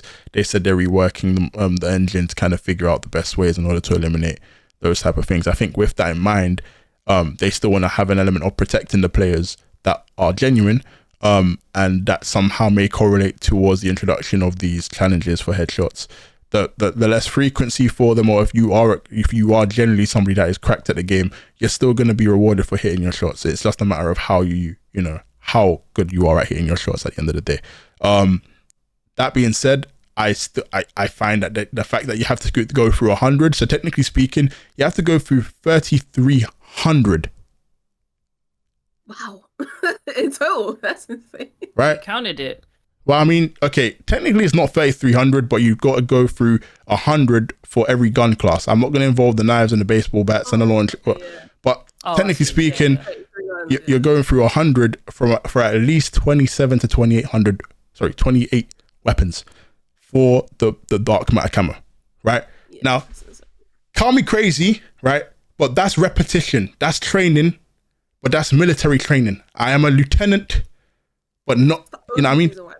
Now I'm saying, so I think that's the general aspect of things. But like you said, like they're really, that's not really much to complain about. I mean, movement wise, I don't want them to change a thing. I genuinely don't think they touch a thing. TTK, I think it's going to be 50-50 amongst the player base. I think some people are going to really like it. Some people are going to really hate it. It's kind of like Marmite. You like it, you don't like it. I absolutely hate Marmite, by the way, but I love this game.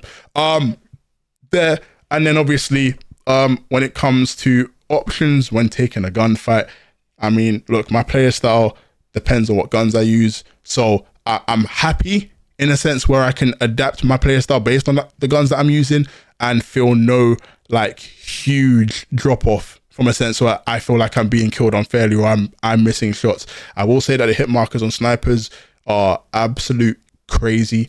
They need to work on that. But other than that, I don't think they change a thing. That's all. Yeah.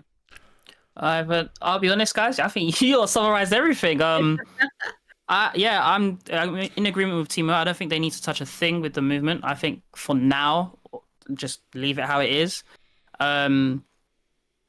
Guns, fairly balanced, I would say. Yeah. So I'm literally in agreement with all you guys. Like week 1 or the official release has been a W. I think this has been the best release from what I can remember since I came back to Call of Duty in like around COVID times. The new Modern Warfare. Yeah. Because from COVID era onwards, there's always been some sort of problems with the beginning of the game, the beginning of the launch.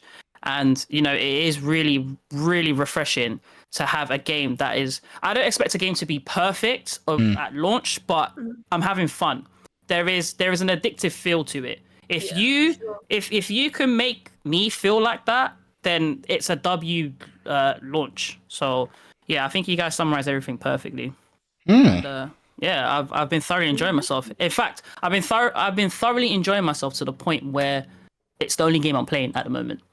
So well done, Treyarch, because I am a variety gamer and I do play. I've got access to Game Pass. I've got a ton of games I could play, but Black Ops 6 is the only game I'm currently playing. So And guess what we playing after this podcast recording?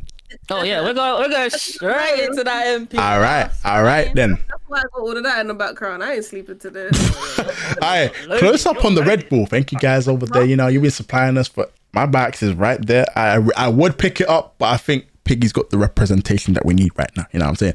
But yeah, no, seriously, the grind has been absolutely spectacular. And it hasn't stopped. We're still going. We're going strong.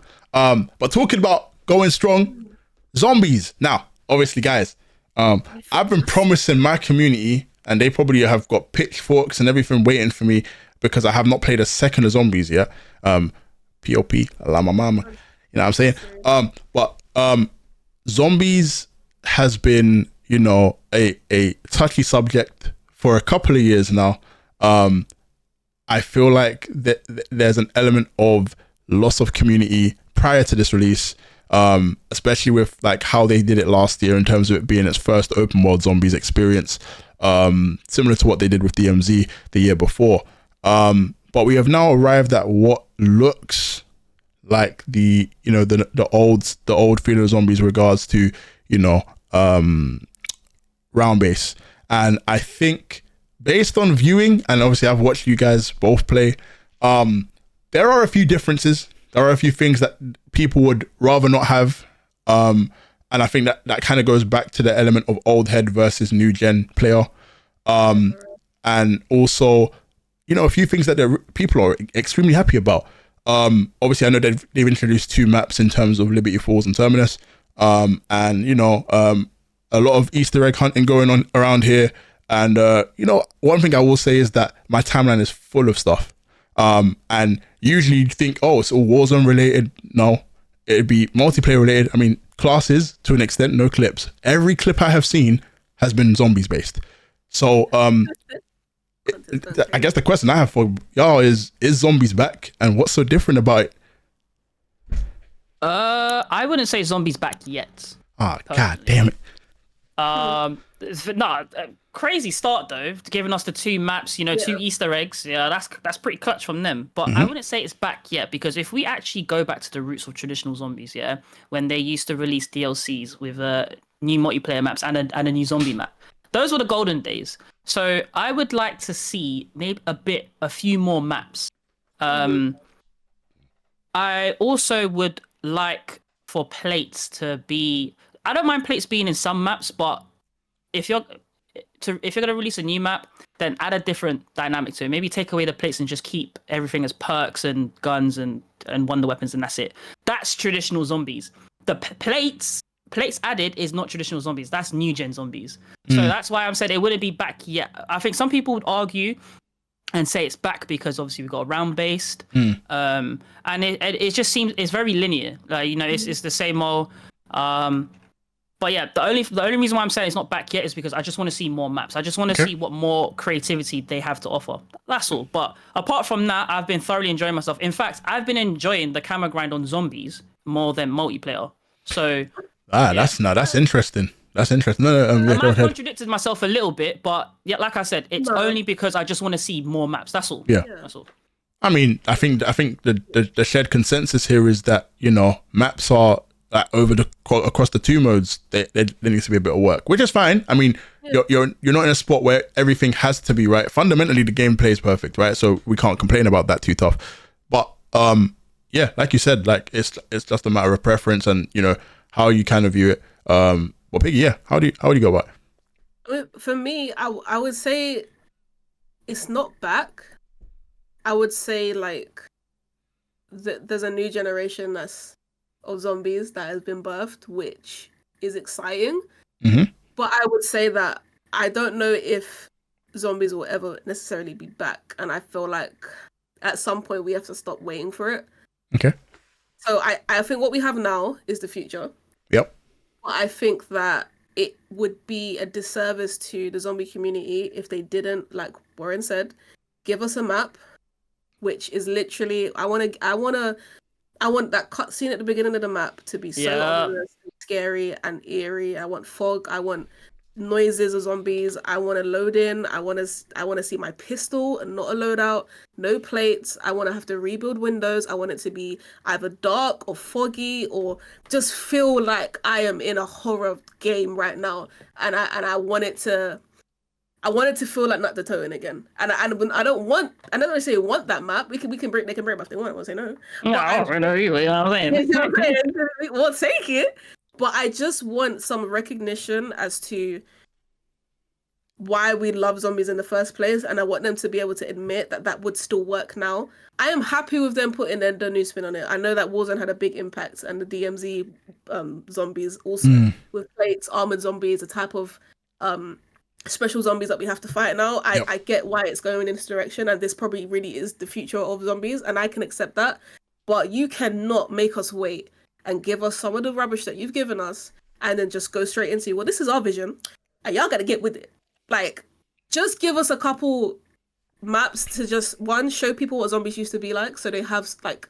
Because there's a lot of people playing zombies that I didn't play like back then, and I feel like they would really benefit from understanding the core of what made this game mode so amazing. Like it's not just a side, you know. I don't want zombies to be treated like olive. Do you know what I'm saying? She's cooked there. Right, was a complete. It could have been a separate game. That's what zombies always was. It was like we had multiplayer.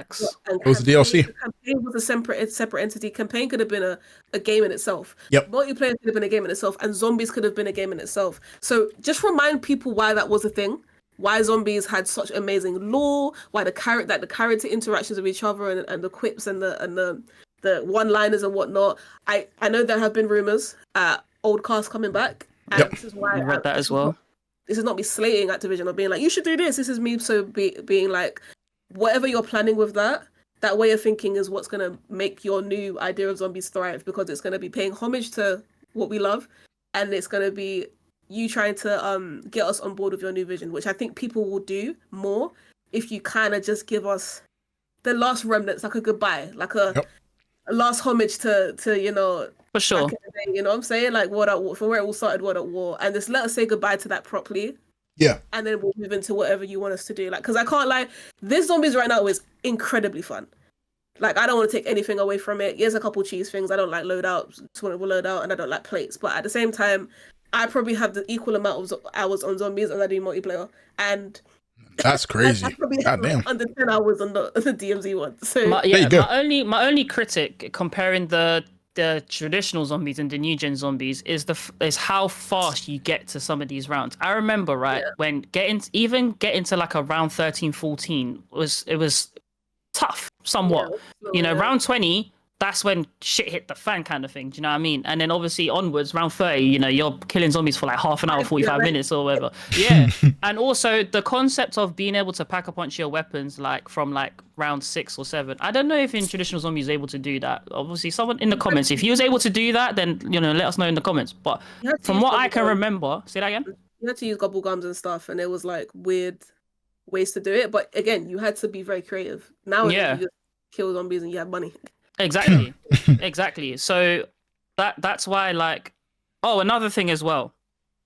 Please bring back like one bullet is like 10 essence or something, because killing a zombie and then getting the XP, I feel like a broke boy a little bit in zombies. I'm not gonna lie, like I'm grinding for essence. I'll be honest with you. Obviously, it's not a massive change. Obviously, you can keep it how it is. It is more challenging that way, but.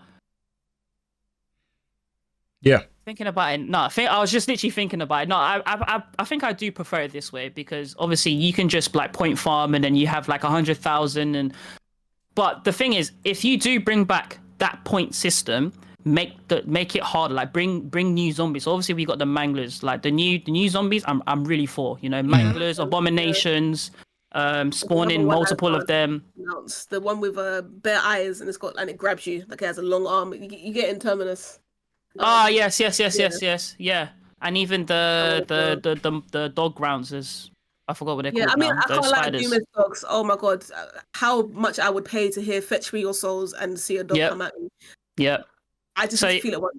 But, Yeah, that's what I say. The only critic I would have is just how fast the game is. You know, like I can pack a punch at like round 10, round 11, and then I'm just literally indestructible up until 20 or whatever, and then I have to go get another weapon, pack a punch it. I liked the feel of grinding points in order to pack a punch and stuff. Because if you do bring back the point system, I wouldn't even be mad if you increase the amount it costs to pack a punch, for example. Yeah, you know, I wouldn't be wild at that because you're actually letting us like point farm. So that's just, it's a small critic, but like I said, you could say nostalgia's kicking my ass or whatever, but I do prefer the old traditional zombies because that was a grind. Whereas this one, it's fun, but doesn't feel like a challenge, not until I get to a high round. Okay. So that's what I'll say on that. yeah, actually. I think from my perspective, y'all are my instruction manual on how not to play this new zombies. So obviously, guys, if you have been a multiplayer fiend like me and have not touched any zombies, please make sure to look into both these people's either socials in terms of YouTube and of course LilPiglet streams. Now Warzone. Can I normally have like a sound for this? Because technically this is the part where we can say it's either falling asleep, it's dormant volcano that's waiting to erupt, or quite literally snooze fest. I haven't really played Warzone in the last 3 weeks, and mind y'all, like, look, everybody here knows that that's my bread and butter. It's what I create content around, whether it be Resurgence or whether it be Battle Royale. We've got a few questions to kind of ask and also kind of come up with a kind of idea of what we think might happen. But there's been a lot of, like, I guess, intrigue in regards to how Omni-Movement will actually appear on Warzone and how much of an impact that's actually going to have. Mainly for me, look, if they can make multiplayer how they've made multiplayer, and they've been given the time to kind of work around with the current engine and also implement their own engine, I feel like you've been given time to kind of find what works and what doesn't work. Now, if they were to turn around tomorrow and tell me that they've already got 20% of omnidirectional movement into the game, I'll classify Warzone as a fail, because we're at a point now where Warzone needs something different. I think we can all agree. It's been on an MW2 engine, mind you. Yes, you can talk about MW3, and I know the implementation of the change in mechanics was nice and well received, but people playing on this new omnidirectional movement are not going to want to go back to that. I literally proved that a month ago when I played the beta. But I don't know. I do not know how this new movement is going to work in the current. Over enthusiastic. Well, I'm normally the one that's over enthusiastic here. So Right? Yeah. I'm actually gonna be over enthusiastic, even though, like, you know, like Timo already said, Warzone is mainly his thing. I play it when people are on it, so I'm not gonna add like I'm the advocate for Warzone opinions. I'm really not. However, one thing I've noticed about Warzone is when time to kill and freedom of movement meet, we have the best Warzone experiences in the game. We've had issues with poor movement, and the game being us. And we've had issues with TTK being too damn quick, and the game being us. Right now, we have a game where I feel like TTK as a baseline of multiplayer is not that quick, and it's also not that slow. I feel like it's in a good place, right? Nice. Little balances here and there, whatever. When we go to Warzone, we have plates. So we already know we're going to have a longer TTK. And the best thing to partner that with is good movement. Because if you, what is the point of having Omni movement if you die in 3 bullets? There is no point.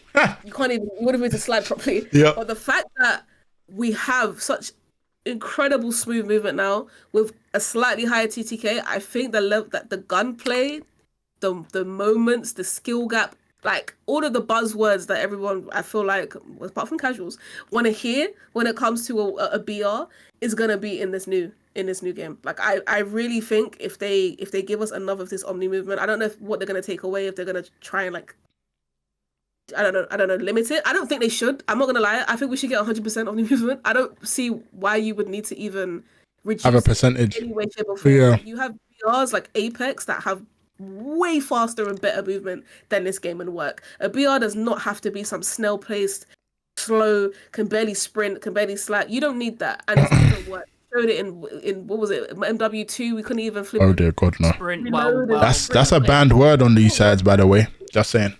Banned word. I'm sorry, it is No, a you're bad good. word. Yep. I'm pounding the swear jar, my bad.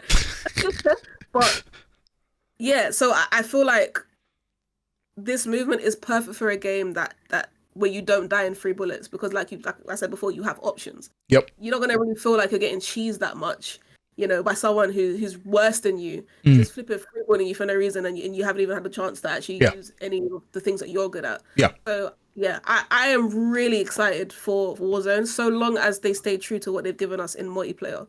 And I think that's a positive indicator, because obviously we look at what MW3 gave us in multiplayer before they dropped Warzone, and we were very cautious because of the nature of MW2 and the beta and what it promised us regarding weekend 1s and weekend 2. And then when we got to actual MW3, I won't say it was buttery smooth, but it was a lot better than what we played in MW2. And I think if we can obviously look at it from a Treyarch perspective, being given an engine, I'm pretty sure they've tried their absolute best to make sure that the integration goes as smoothly as possible and is well received. So with that being said, I share your optimism. I think it's a time that we really get behind Treyarch in regards to what they can provide for another year of competitive Call of Duty, whether it be in CDL or World Series when it comes to Warzone. But that being said, what guns do we think are going to be OP, people? I think. Hard one. Well, do you know what? I'm just, you know me, guy. I'm a little gambler, innit? So I'm gonna say, definitely one of the staple guns in Warzone is gonna be the AS-Val, because it's a hybrid. It can be turned into an SMG or it can be turned into an AR. I think people are gonna probably run the double AR in Warzone. Yeah, which is quite unique. Yeah, he might have opened up a can of nostalgia is gonna get people, because that AS-Val is really good. Like, I don't think it's overpowered. I just think it's just such a good hybrid weapon. So I think the AS-Val will definitely be a staple. Yep. I think definitely people will lean into the XM4. Yeah, of because course. it's arguably one of the best AR. Old Faithful. Maybe even the best gun in the game. You know. Yeah. So I think that would be a staple. I think subs, definitely people will use the C9, obviously because it's like a MP5 kind of variant. So that as well. Yeah, I'll say those 3: AS-Val, XM4, and C9. I don't know about OP because I haven't actually had the opportunity to shoot people with plates. Yep. Yeah, but of course. I do think those 3 will be meta weapons. That's what I think. Okay. Piggy. Right. This is so hard because for once I don't feel like there's any like broken guns right now. You know, I feel like there are some that we're probably overlooking a little bit potentially. Yep. Like, as much as I hate the Goblin personally, I can't stand that gun. There's something about single fire weapons not being crap that scares me, because if it's not crap, there's usually like either really good or really bad, and that Goblin is somewhere in the middle, and I don't think it shines in multiplayer. And in like the way people may play multiplayer and the way these maps are, I don't think guns like the Goblin really shine. But in like a Warzone setting, you got things that and the SWAT, and you got all these weird guns that people only did for the camos, but they ain't really tested properly. Yeah, do you know what? The ones I'm worried about. I'm now hearing that kid in my ear going, "It's the DMR, the DMR! Oh my god!" No, but you know, it's the Goblin though. Do you know what, Piggy? You've actually just sprung something in my head, because, and you as well, Timo, because the Goblin, right, could actually shatter plates maybe in like 2 or 3 shots, you know? So especially if you're getting headshots as well or shooting above the waist. So if it breaks armor quickly, you're pissed. We are. Quick. We're finished. Yeah, and it's got a decent fire rate as well. So if it actually breaks plates within like, I don't know, 2 or 3 3 shots or 3 shots or so, hey, Piggy might be right. The Goblin could end up being one of those underrated weapons, them secret ones, you know? Like a shotgun. Oh no. I can't lie, the shotgun's gonna be a problem. They're gonna be a problem. They are very strong in this game. Just don't give them any fire rounds. Just don't give them any fire rounds, and I'm good. I don't mind it. Right, there we go. Yes. For once, I'm not completely against shotguns. Fire rounds, Treyarch. Just no. Shotgun please. base. Give us slug rounds. You know, that's realistic. Slug rounds is real. Yeah. There's a real. Yeah. It's a real shell. Yeah. But fire rounds, I know it's a game, Treyarch, but people don't like fire round shotguns. Especially, I don't know where Timo is. I don't know if he's that way, or but especially that guy. You know what I'm saying? I'm actually down here. No, you're good. Yeah, no, you're good. So yeah, that great point there, because I think like we've agreed that the weapons on multiplayer are balanced. So I don't mind weapons. I think Warzone will be in an amazing place if we suddenly, let's say week 1, we're seeing so many different loadouts, weapons, loadouts and stuff. Yeah, like we might see someone using a sub and a shotgun, for example, or we could see AR sniper. That's a very traditional Warzone loadout. I think AX50 and like a kilo or something. Yeah. So yeah, I want. I would be happy to see that again, the different loadouts, and see how people are getting creative with their classes. Because I've seen some, I pick up a gun and I've seen some real weird loadouts, and I use it. I'm like, hold on, what did you research? What was it? Yeah. No, like, I killed you. I knew it was a little bitty bot, but when you shoot me with that, I felt that. Like I felt that. Yeah. I would be really glad if to see some versatility in the loadouts, because I can tell you now for free, I don't play Warzone when there's just a staple meta and a staple an outlier AR and outlier. Yeah. AR and sub, because it just gets tedious after a while. You have fun shelling people and stuff. Cool, but it does get tedious. I mean, like, you wanna there's 33 weapons in the game. At least half of them needs to be viable, borderline meta. Do you know what I'm saying? So you look at it for me, bro. Like you gotta look at it from my perspective. Like I can't make 7 or 8 loadout videos off of the same gun because it's broken. I got to go somewhere else and try something different, right? So eventually you want to go out and not necessarily just find out what the next meta is, but you want to find out what's the most fun to use. I mean, I see creators over on the timeline who were using the, I think it was the MOREs as I don't know, it was a shotgun. I think there was like a sniper with explosive rounds, right? And like when I tell you this, they say, it was a sniper turned into a rocket launcher or whatever, right? And it was stupid how many kills this guy was. Like this guy was having the time of his life in Uzbekistan. I've got to remember the guy's name. I'll probably tag it in somewhere here if you guys can see on the screen. But this guy was literally going from rooftop to rooftop, just finding people in solos and absolutely just head off, right? I've seen other guys. There was literally not redeployable, but like a spear that had a like. You could basically get your spear back after throwing it, right? Like a reusable spear. Mind you, if you hit a clean shot, it's an instant kill, right? But like I like seeing stuff like that because it opens the mind of a creator to try something different. Of course, as a gamer, you might want to hop on with friends and play with the guns that are most easiest to use, etc., or the most overpowered. Right? Fun for you, because let's not forget about the fun element of. Yes, exactly. But I also think there's an element of. Sometimes I don't want to sweat. I want to troll. Sometimes I just want to have fun with my boys. And sometimes I want to be a rat. But in each circumstance, the game should still feel fun. It shouldn't be rinse, repeat, best loadout. Hey, listen, I make the best loadouts. I ain't trying to stay on this. Like you guys know me. As soon as I made a video, I'm trying something else. Because I don't want, the game gets boring for me if I do that. You know what I'm saying? So I feel like as a creator, you just like as somebody that loves playing the game of Warzone, have fun. Try something a few things differently this year compared to other years. That's my word of advice in that regard. However, I do need to give you guys what I think might be a B. So let's see. Model L strikes me as a gun that's going to be, somewhat there in the AR strata. I think. Also, I kind of don't like, when I think of Warzone, I think of guns I used in Warzone 1, and I tried to kind of give that kind of feel. Although guns were specifically broken and there wasn't much of a balance at the time, I look at metas from season to season. So AR-wise, I think the meta is going to be an interesting subject because I think multiplayer-wise, it does take a while to get that kill, but I think it's probably the most steady AR bar, maybe the XM4 with attachments that you're going to find. So I think it's going to be the gun that most players either knew or are really seasoned with ARs are going to enjoy the most. SMGs, it's kind of difficult because I think the Jackal being as overpowered as it was in the beta, they might want to, you know, add a little umph for Warzone. We never know.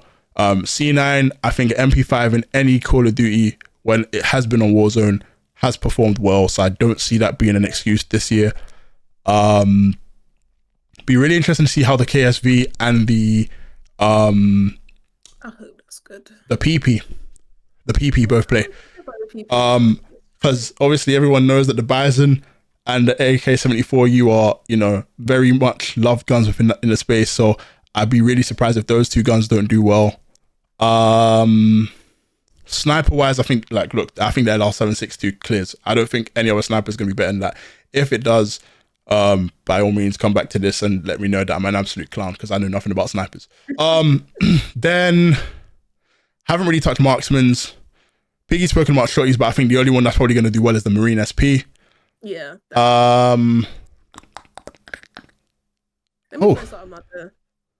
do we think the knife's going to be good? or what, the Tomahawk? No, the knife. Because remember.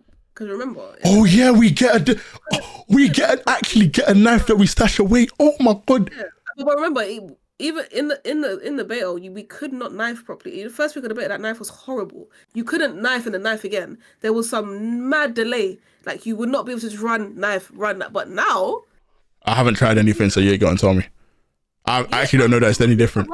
People were. Do you not remember what? People thought knifing was dead. Oh yeah, and then I kept on getting one shot in fucking stakeout. Yeah, never mind. No, but now on release, the knifing is literally like how it used to be before. Like you just run and knife people like for free. And when in Verdansk, knifing was good. I just realized something.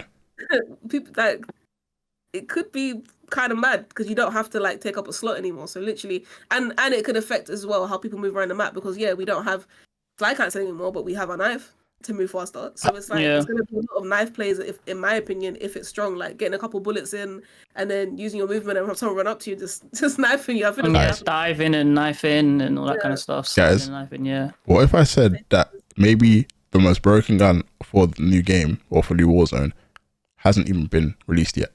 Because technically speaking, last year, before we got into any game, the TAC Eradicator dropped Season 1. And it was instantly meta, right? So they could have a loophole here and be like, yeah, we made your camo grind and zombie grind and do all of this stuff, but you got to now max level this gun because it's gonna be broken. It's a possibility, definitely. Oh, curveballs.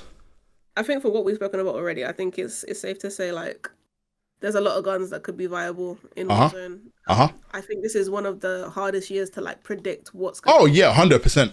Which is good. I like that. I like that. Guys, don't bank on your favorite content creator being able to give you the best loadouts because the likelihood is they don't know what they're talking about. But tune into another episode of Too Good Cast. You know what I'm saying? Because that's what we love doing over here. We like giving y'all information. Anyway, we can kind of move away from Warzone now because obviously we know Season 1 officially launches on the 14th of November. That is exactly 11 days from now. So, or at least of this recording. So it might be, a few days before now. Anyway, we have time to talk about some CDL because actually, on the same day, CDL rank drops. So, I got my angel on the left, devil on the right. What y'all gonna tell me about some CDL today? Well, before we get into that, can I just run to the loo? Is that all right? Can we pause this recording? This guy just had to, you know what I'm saying? You don't even understand. You don't even understand. I'm bursting. Do your thing, sir. Do your thing. Okay. Warren is now back from his break, so we can get back to this episode. How are we feeling? I know you did that. That was quite good. Relieved. Yes. CDL chat. Where do we begin? Should we start with rosters? You know what? Because they're not all finalized yet. Yeah. I think we saved that because I generally feel like we're gonna need a separate podcast for CDL rosters. And okay. Yeah, we might be here for a while for that one. I ain't gonna lie. What about first thoughts on one of the confirmed teams then? Yeah, let's do that. I like that. Okay. All right. So, LA Thieves have Sorry. done a mad thing. They done the maddest thing. They've done something crazy. Hmm. I think it's crazy personally because these two players, I think, apart from your Shotzi, Simps, Celiums, Dashies, Kennys, etc. These two players, I think, stood out for me a lot last year. Yep. One is probably the biggest and best trash talker of our generation at the moment. And the other was the best controller player of the year 2 years ago in Hydra and Scrap. Mm. I can't remember the other two. Remind me, Piggy. The other two were... was it Envoy? I don't remember the first. Yay! All right, but look. But Yeah, well, it has to be. No, who's the... This is bad. Yeah, it's bad. This is bad from us. This is bad from us. Because now y'all know. Save it for another thing. But... Now y'all know what it feels like to be me, huh? Nah, I'm playing. No, okay. We can't remember the. Continue. Oh, how could we forget this? How could you forget this guy, Piggy? Hmm? No, I'm disappointed in you, Piggy. How can you forget the man, Ghosty? Oh my god, it's Ghosty Ghost. It's Ghosty Ghost who carried that that LA Thieves team last year. He was the only person that was on LA Thieves. Yeah, exactly. He's literally the only player that was there last year. Amen. Sorry, Ghosty, you haven't been in the league long enough for me to, you know, your name is just not cemented in my head, but your talent is though. Like, at this point, real quick, what's our first thoughts around that roster? What are we thinking? Is it a roster that competes along with the phase and optics, or is it one that's kind of mid-table and competes against Nope, that's not against your Legions, your Bostons and you know why they are now top 3 contenders? Because I feel like the issue with their teams was Hydra was the superstar in his team and Scrappy was the superstar in his team, right? Ovo is great, but he hasn't been superstar status this last 2 years. Mm-hmm. So it's like you had Optic, who had Shotzi and Dashi, who already were just like, how you have both of them on the same team is mad, right? And then you add Pred, and then you have Kenny. On FaZe, it was like you had Cell and Abeezy and Simp, and then you had Draz. It wasn't just one player, and then the rest were like all same level. It was like all of them were world class. Yeah. On Hydra's team, it was like you had Hydra, and then everybody else was really good. Scrappy's team, you had Scrappy, and everybody else was really good. And then Envoy would have moments of being like that same level. Mm-hmm. They had to go on the same team because it was like splitting the talent. Do you know what I mean? It's like if you split Optic and you split FaZe, then you get other teams that are just like not as good anymore. Yeah. You know what I'm saying? You have superstars on your team, but as a team, you're just not as good. So for me, it just made sense. Like they both missed out. Both those teams missed out on this champs. They both had, you know, elements of times where their teams could have won. They both their teams won a major, but it really was like the FaZe Optic battle this year. It felt like, even though all 4 of them had won a major, it was like you didn't. Everyone just had FaZe and Optic. Like the last couple of majors, apart from the one that Optic got 12. You know, we're gonna talk about that. Yeah, it's alright. But do you know what I'm saying? It was like, do FaZe win it? Do Optic win it? Do you know what I'm saying? And it felt like Ultra and Sublime started to get, you know, just less and less in the conversation, which is really weird. Yeah. So I feel like now that you have those 2 players together, I do think that they are 100% top 3. I don't have to see them scrim yet. I don't have to see them like play fully as a 4-man yet to know that. I think that team works really well. And I think that they join a player in Ghosty who we've spoken about so much as being like the future, like one of the players that we look at and it's like in the next 5 years, you're going to have the story. You know, it's going to be an inspiring story. Sorry, I don't mean to cut you off there, but it's because I really want to give Ghosty give credit where it's due as well, because he was LA Thieves' IGL. Yeah. And when we listen to the what do you call it, the comms and stuff, I just think, do you know what? Everything you say is actually spot on. Like when you actually call out and say, all right, last person we're looking for is so and so. Next thing you know, he's in the spawn, kill him. I just like absolutely teed comms from Ghosty, and like he's still so young in his career as well. So yeah, shout out Ghosty, because I recognize your game when you joined Optic back in Modern Warfare 2, and you was doing bits, sir. So he won the green wall in his short time there. Like yeah, it doesn't happen often. Like you get a player that no one really knows about. That's because when he joined, nobody really knew much about him. And to join a team like Optic and to still have Optic fans, even though you left and you went to Thieves, like as much as people talk about Optic like fan base as being really toxic or whatever, right? But love him or hate him, you can't say they don't give Ghosty these props. And it wasn't like just given. He earned that. Like he literally earned that in that small stint. Like people remember Ghosty being on that team. Like try claim him. Like yeah, he was an Optic before. He went there for long, but for no matter what he does now. You know, Optic fans are gonna be like, "Yeah, man, he's one of our own." Yeah. He really is that good. Like, there's something special about him, and everybody sees it. I mean, looking at it from the outside, looking in, I'm gonna just say that the whole team looked like it was heist of the century. Because I remember what I was doing. The day that stuff got announced. All I'm seeing is Nade shot. Just say, "Hey, listen, boys, we got some work to do." And I'm seeing all 4 of these guys in one room. And the first thing I do was message both of you, and I don't know if I dropped my phone. I must have dropped something that day.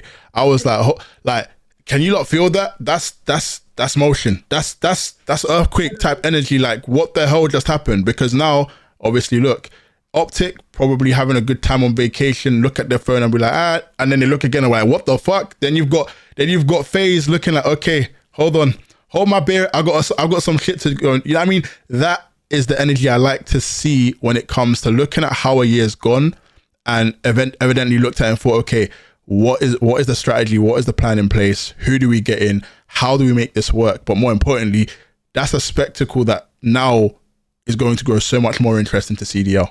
I think me being a viewer for the first time properly last year and kind of seeing how things played out with Boston. Don't worry, guys, I still love y'all. But seeing how that's kind of played out, and then seeing the sort of movements that are going on within the league right now, all in preparation for this new season, has just got me like, yo, like you can't miss a second. You genuinely cannot miss anything. You know?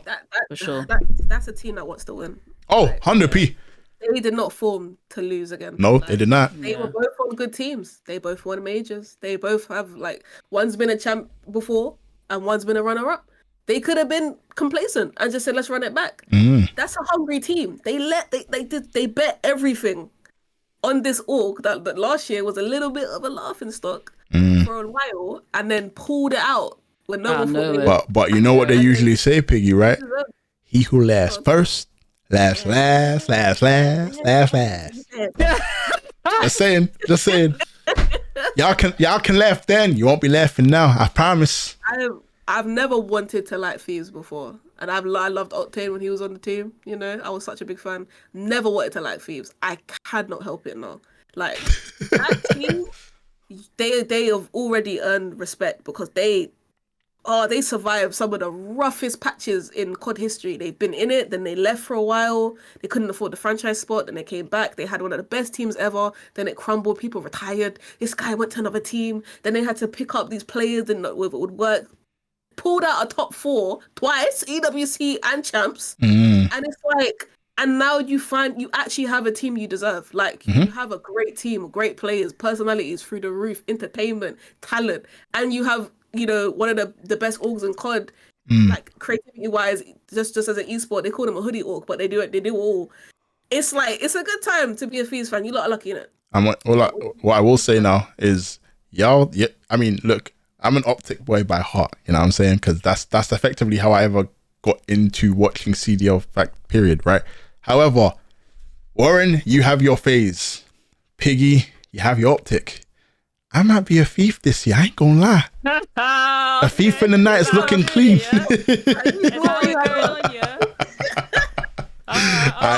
It's up for debate. It's up for discussion. We'll see how things go. It would be interesting, though. It would be. I can't lie. You know what I mean? Just to add on to the Thieves topic before we move on.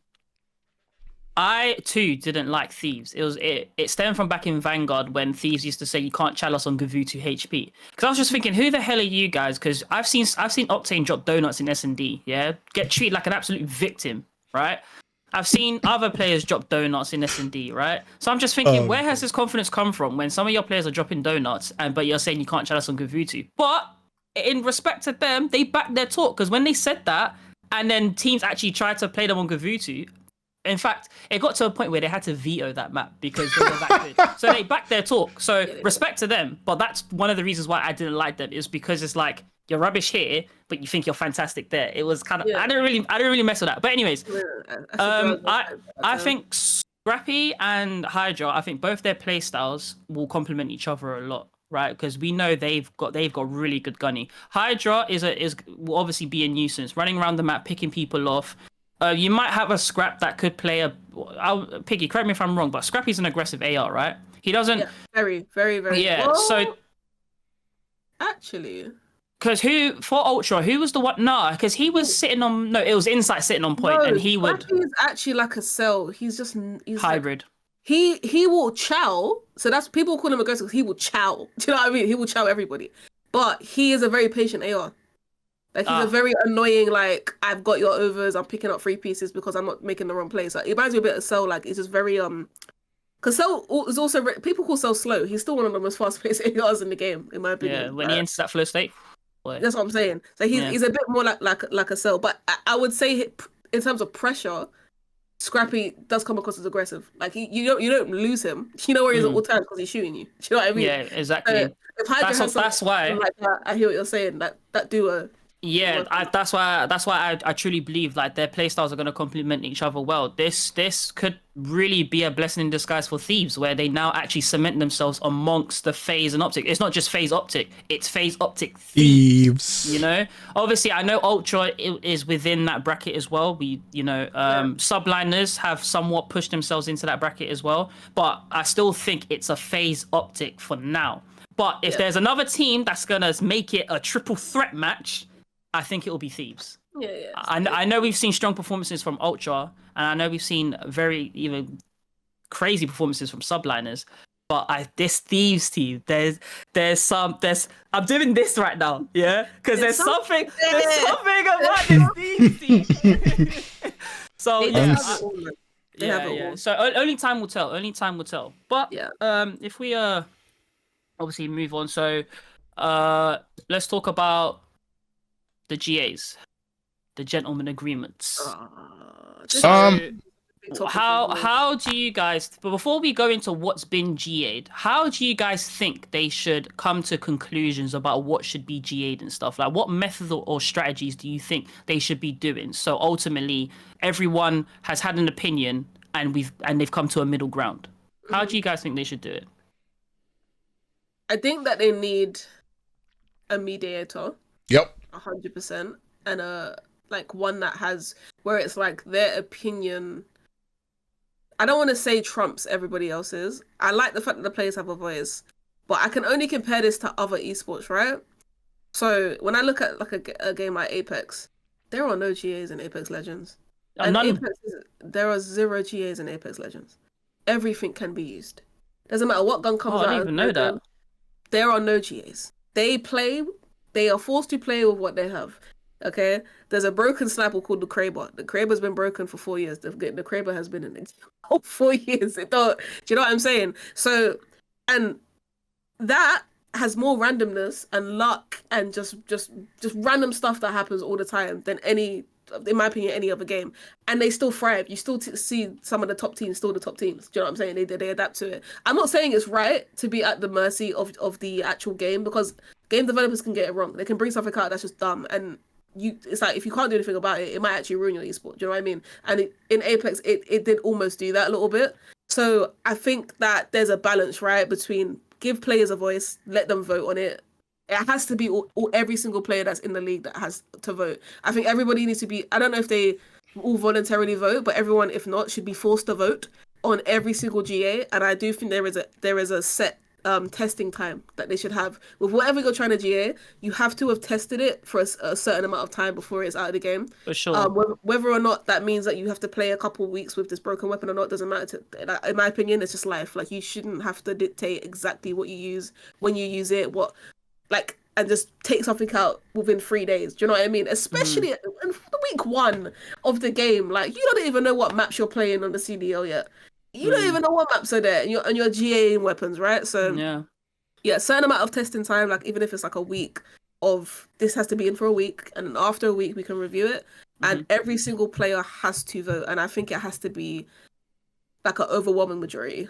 Yeah, like a 70-30 minimum. Like, do you know what I mean? So yeah, I think that's a. I think yeah, I can't really disagree with that. I find that I think I also haven't kind of seen how ranked play has worked over the last 2 or 3 Call of Duties.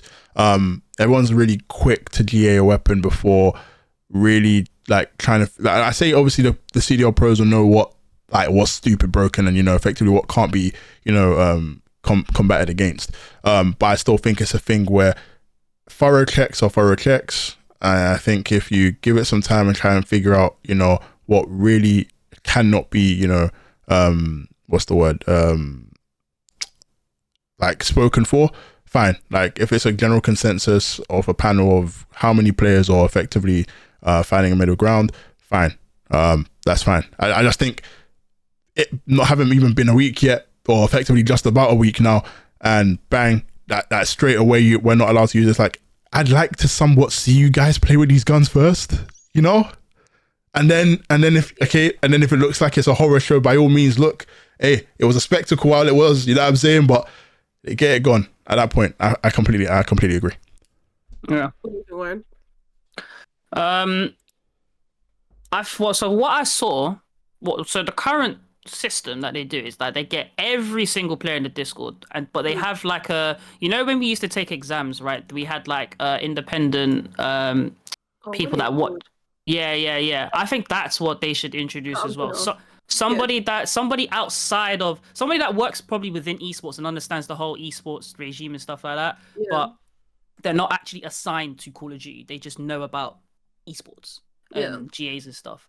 So I think they should bring in like an independent kind of group or person to actually be like to have the final say kind of thing.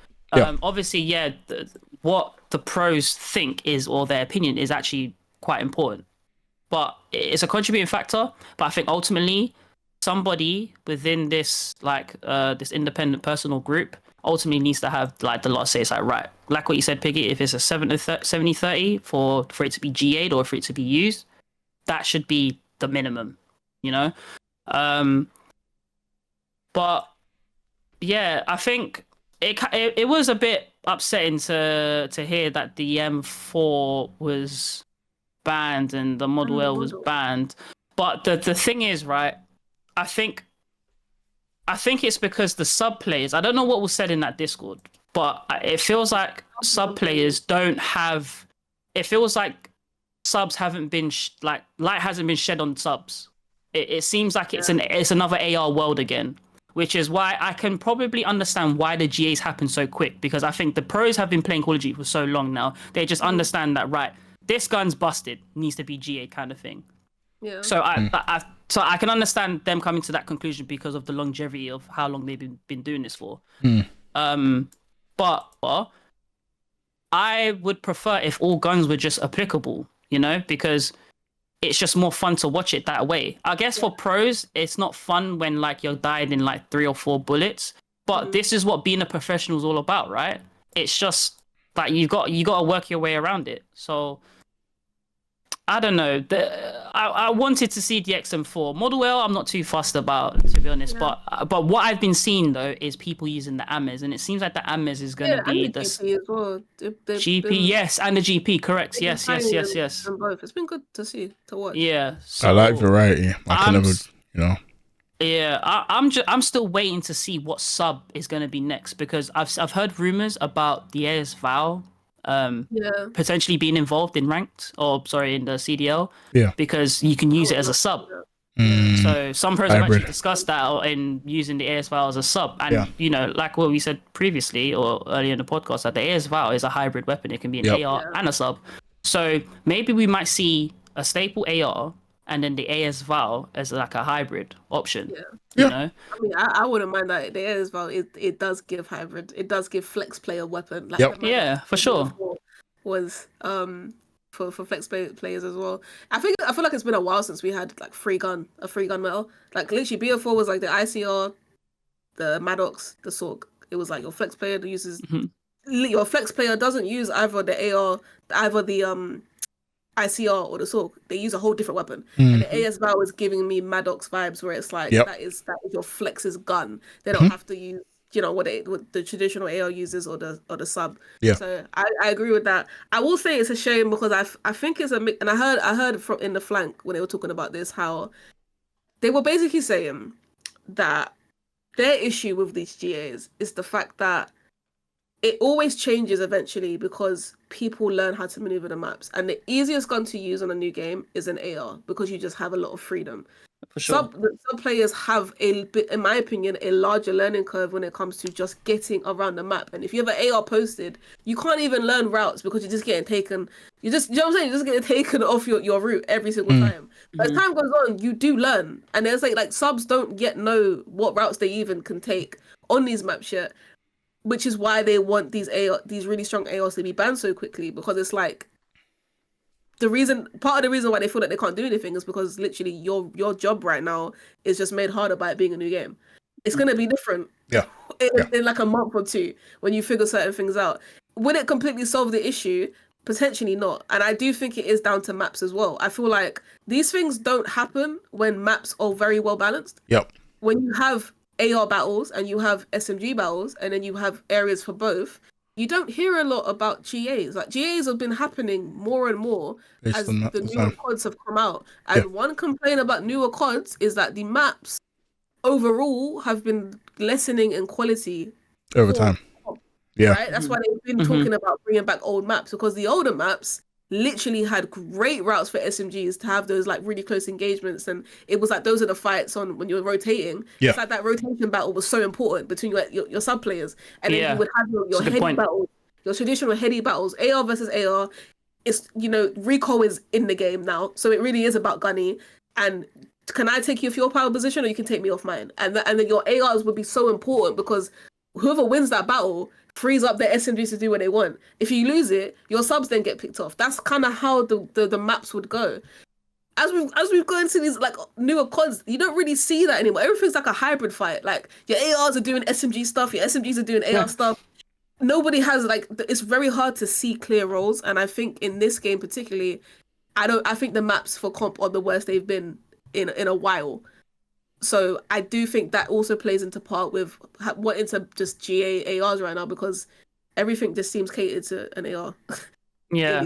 Do you know, now that you put it like that, completely understandable why the GAs have come in so quick, because I guess they just want to narrow it down as quick as possible before they focus on the important things like the map. But I think they've done it the wrong way. I think they should have got the maps correct and then let the pros practice, play on it, whatever, and then you can figure out the AR. So when you put it like that, I agree with that. And I think we mentioned as well, we would all rather them GA attachments first. Yeah. No, we definitely look at that. Yeah, for sure. Like, rather than saying M4 Model L, you're banned.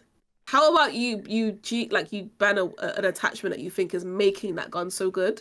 I mean, they've always done like gunfire, for example, which is I think what they've spoken about recently about not using gunfire on certain getting that for me makes more sense than just completely getting rid of something. Yeah, I mean, just getting rid of something tells me you're kind of being lazy and you're just kind of. I think for sure.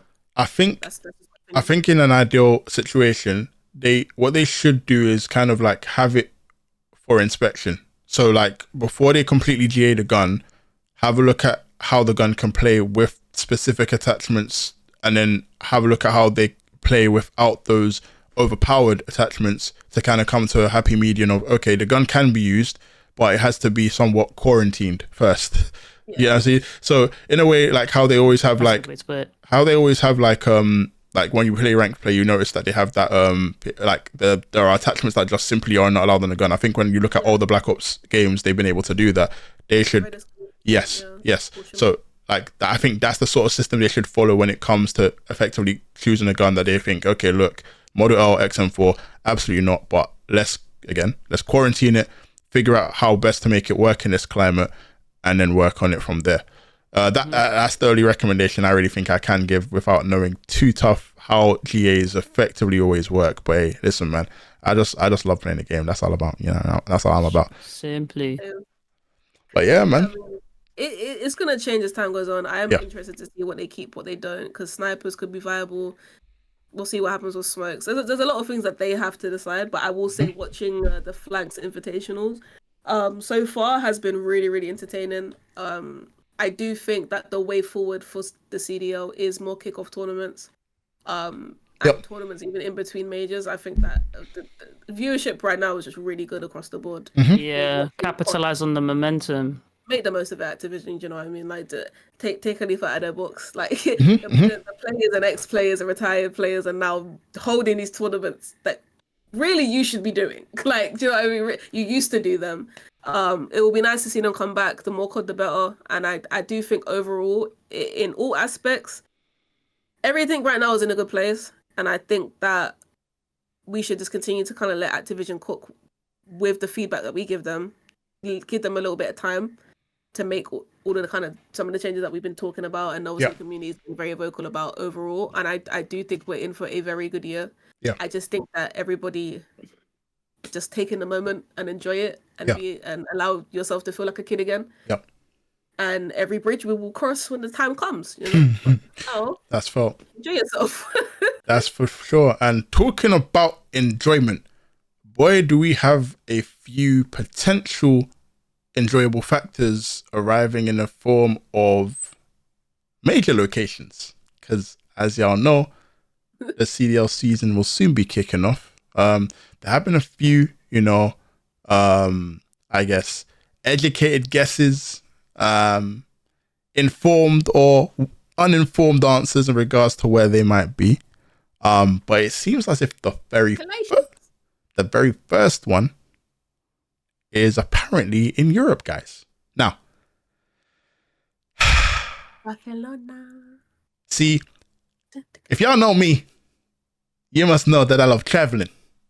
And if you really know me, you know that I love myself some Call of Duty. So we're going to do some 2+2, which means apparently they've said that it's going to be in Barcelona. And I ain't been to the city of Barcelona before, so guess what? I'm going to be there in 4K. Oh, yeah, 100p. My workplace will know from Monday morning. Guys, I ain't going to be around some point in January. Y'all going to have to find somebody else to cover because I got some content to cover for CDL. That's how it's going to work. I think Barcelona is a W location. I think it is too, especially for the players. I want it in London. I do. I mean, I'm going to throw this out there. The League of Legends World Championship, the biggest esport arguably in the entire world, was held in the UK, was held in London. So, I'm just saying.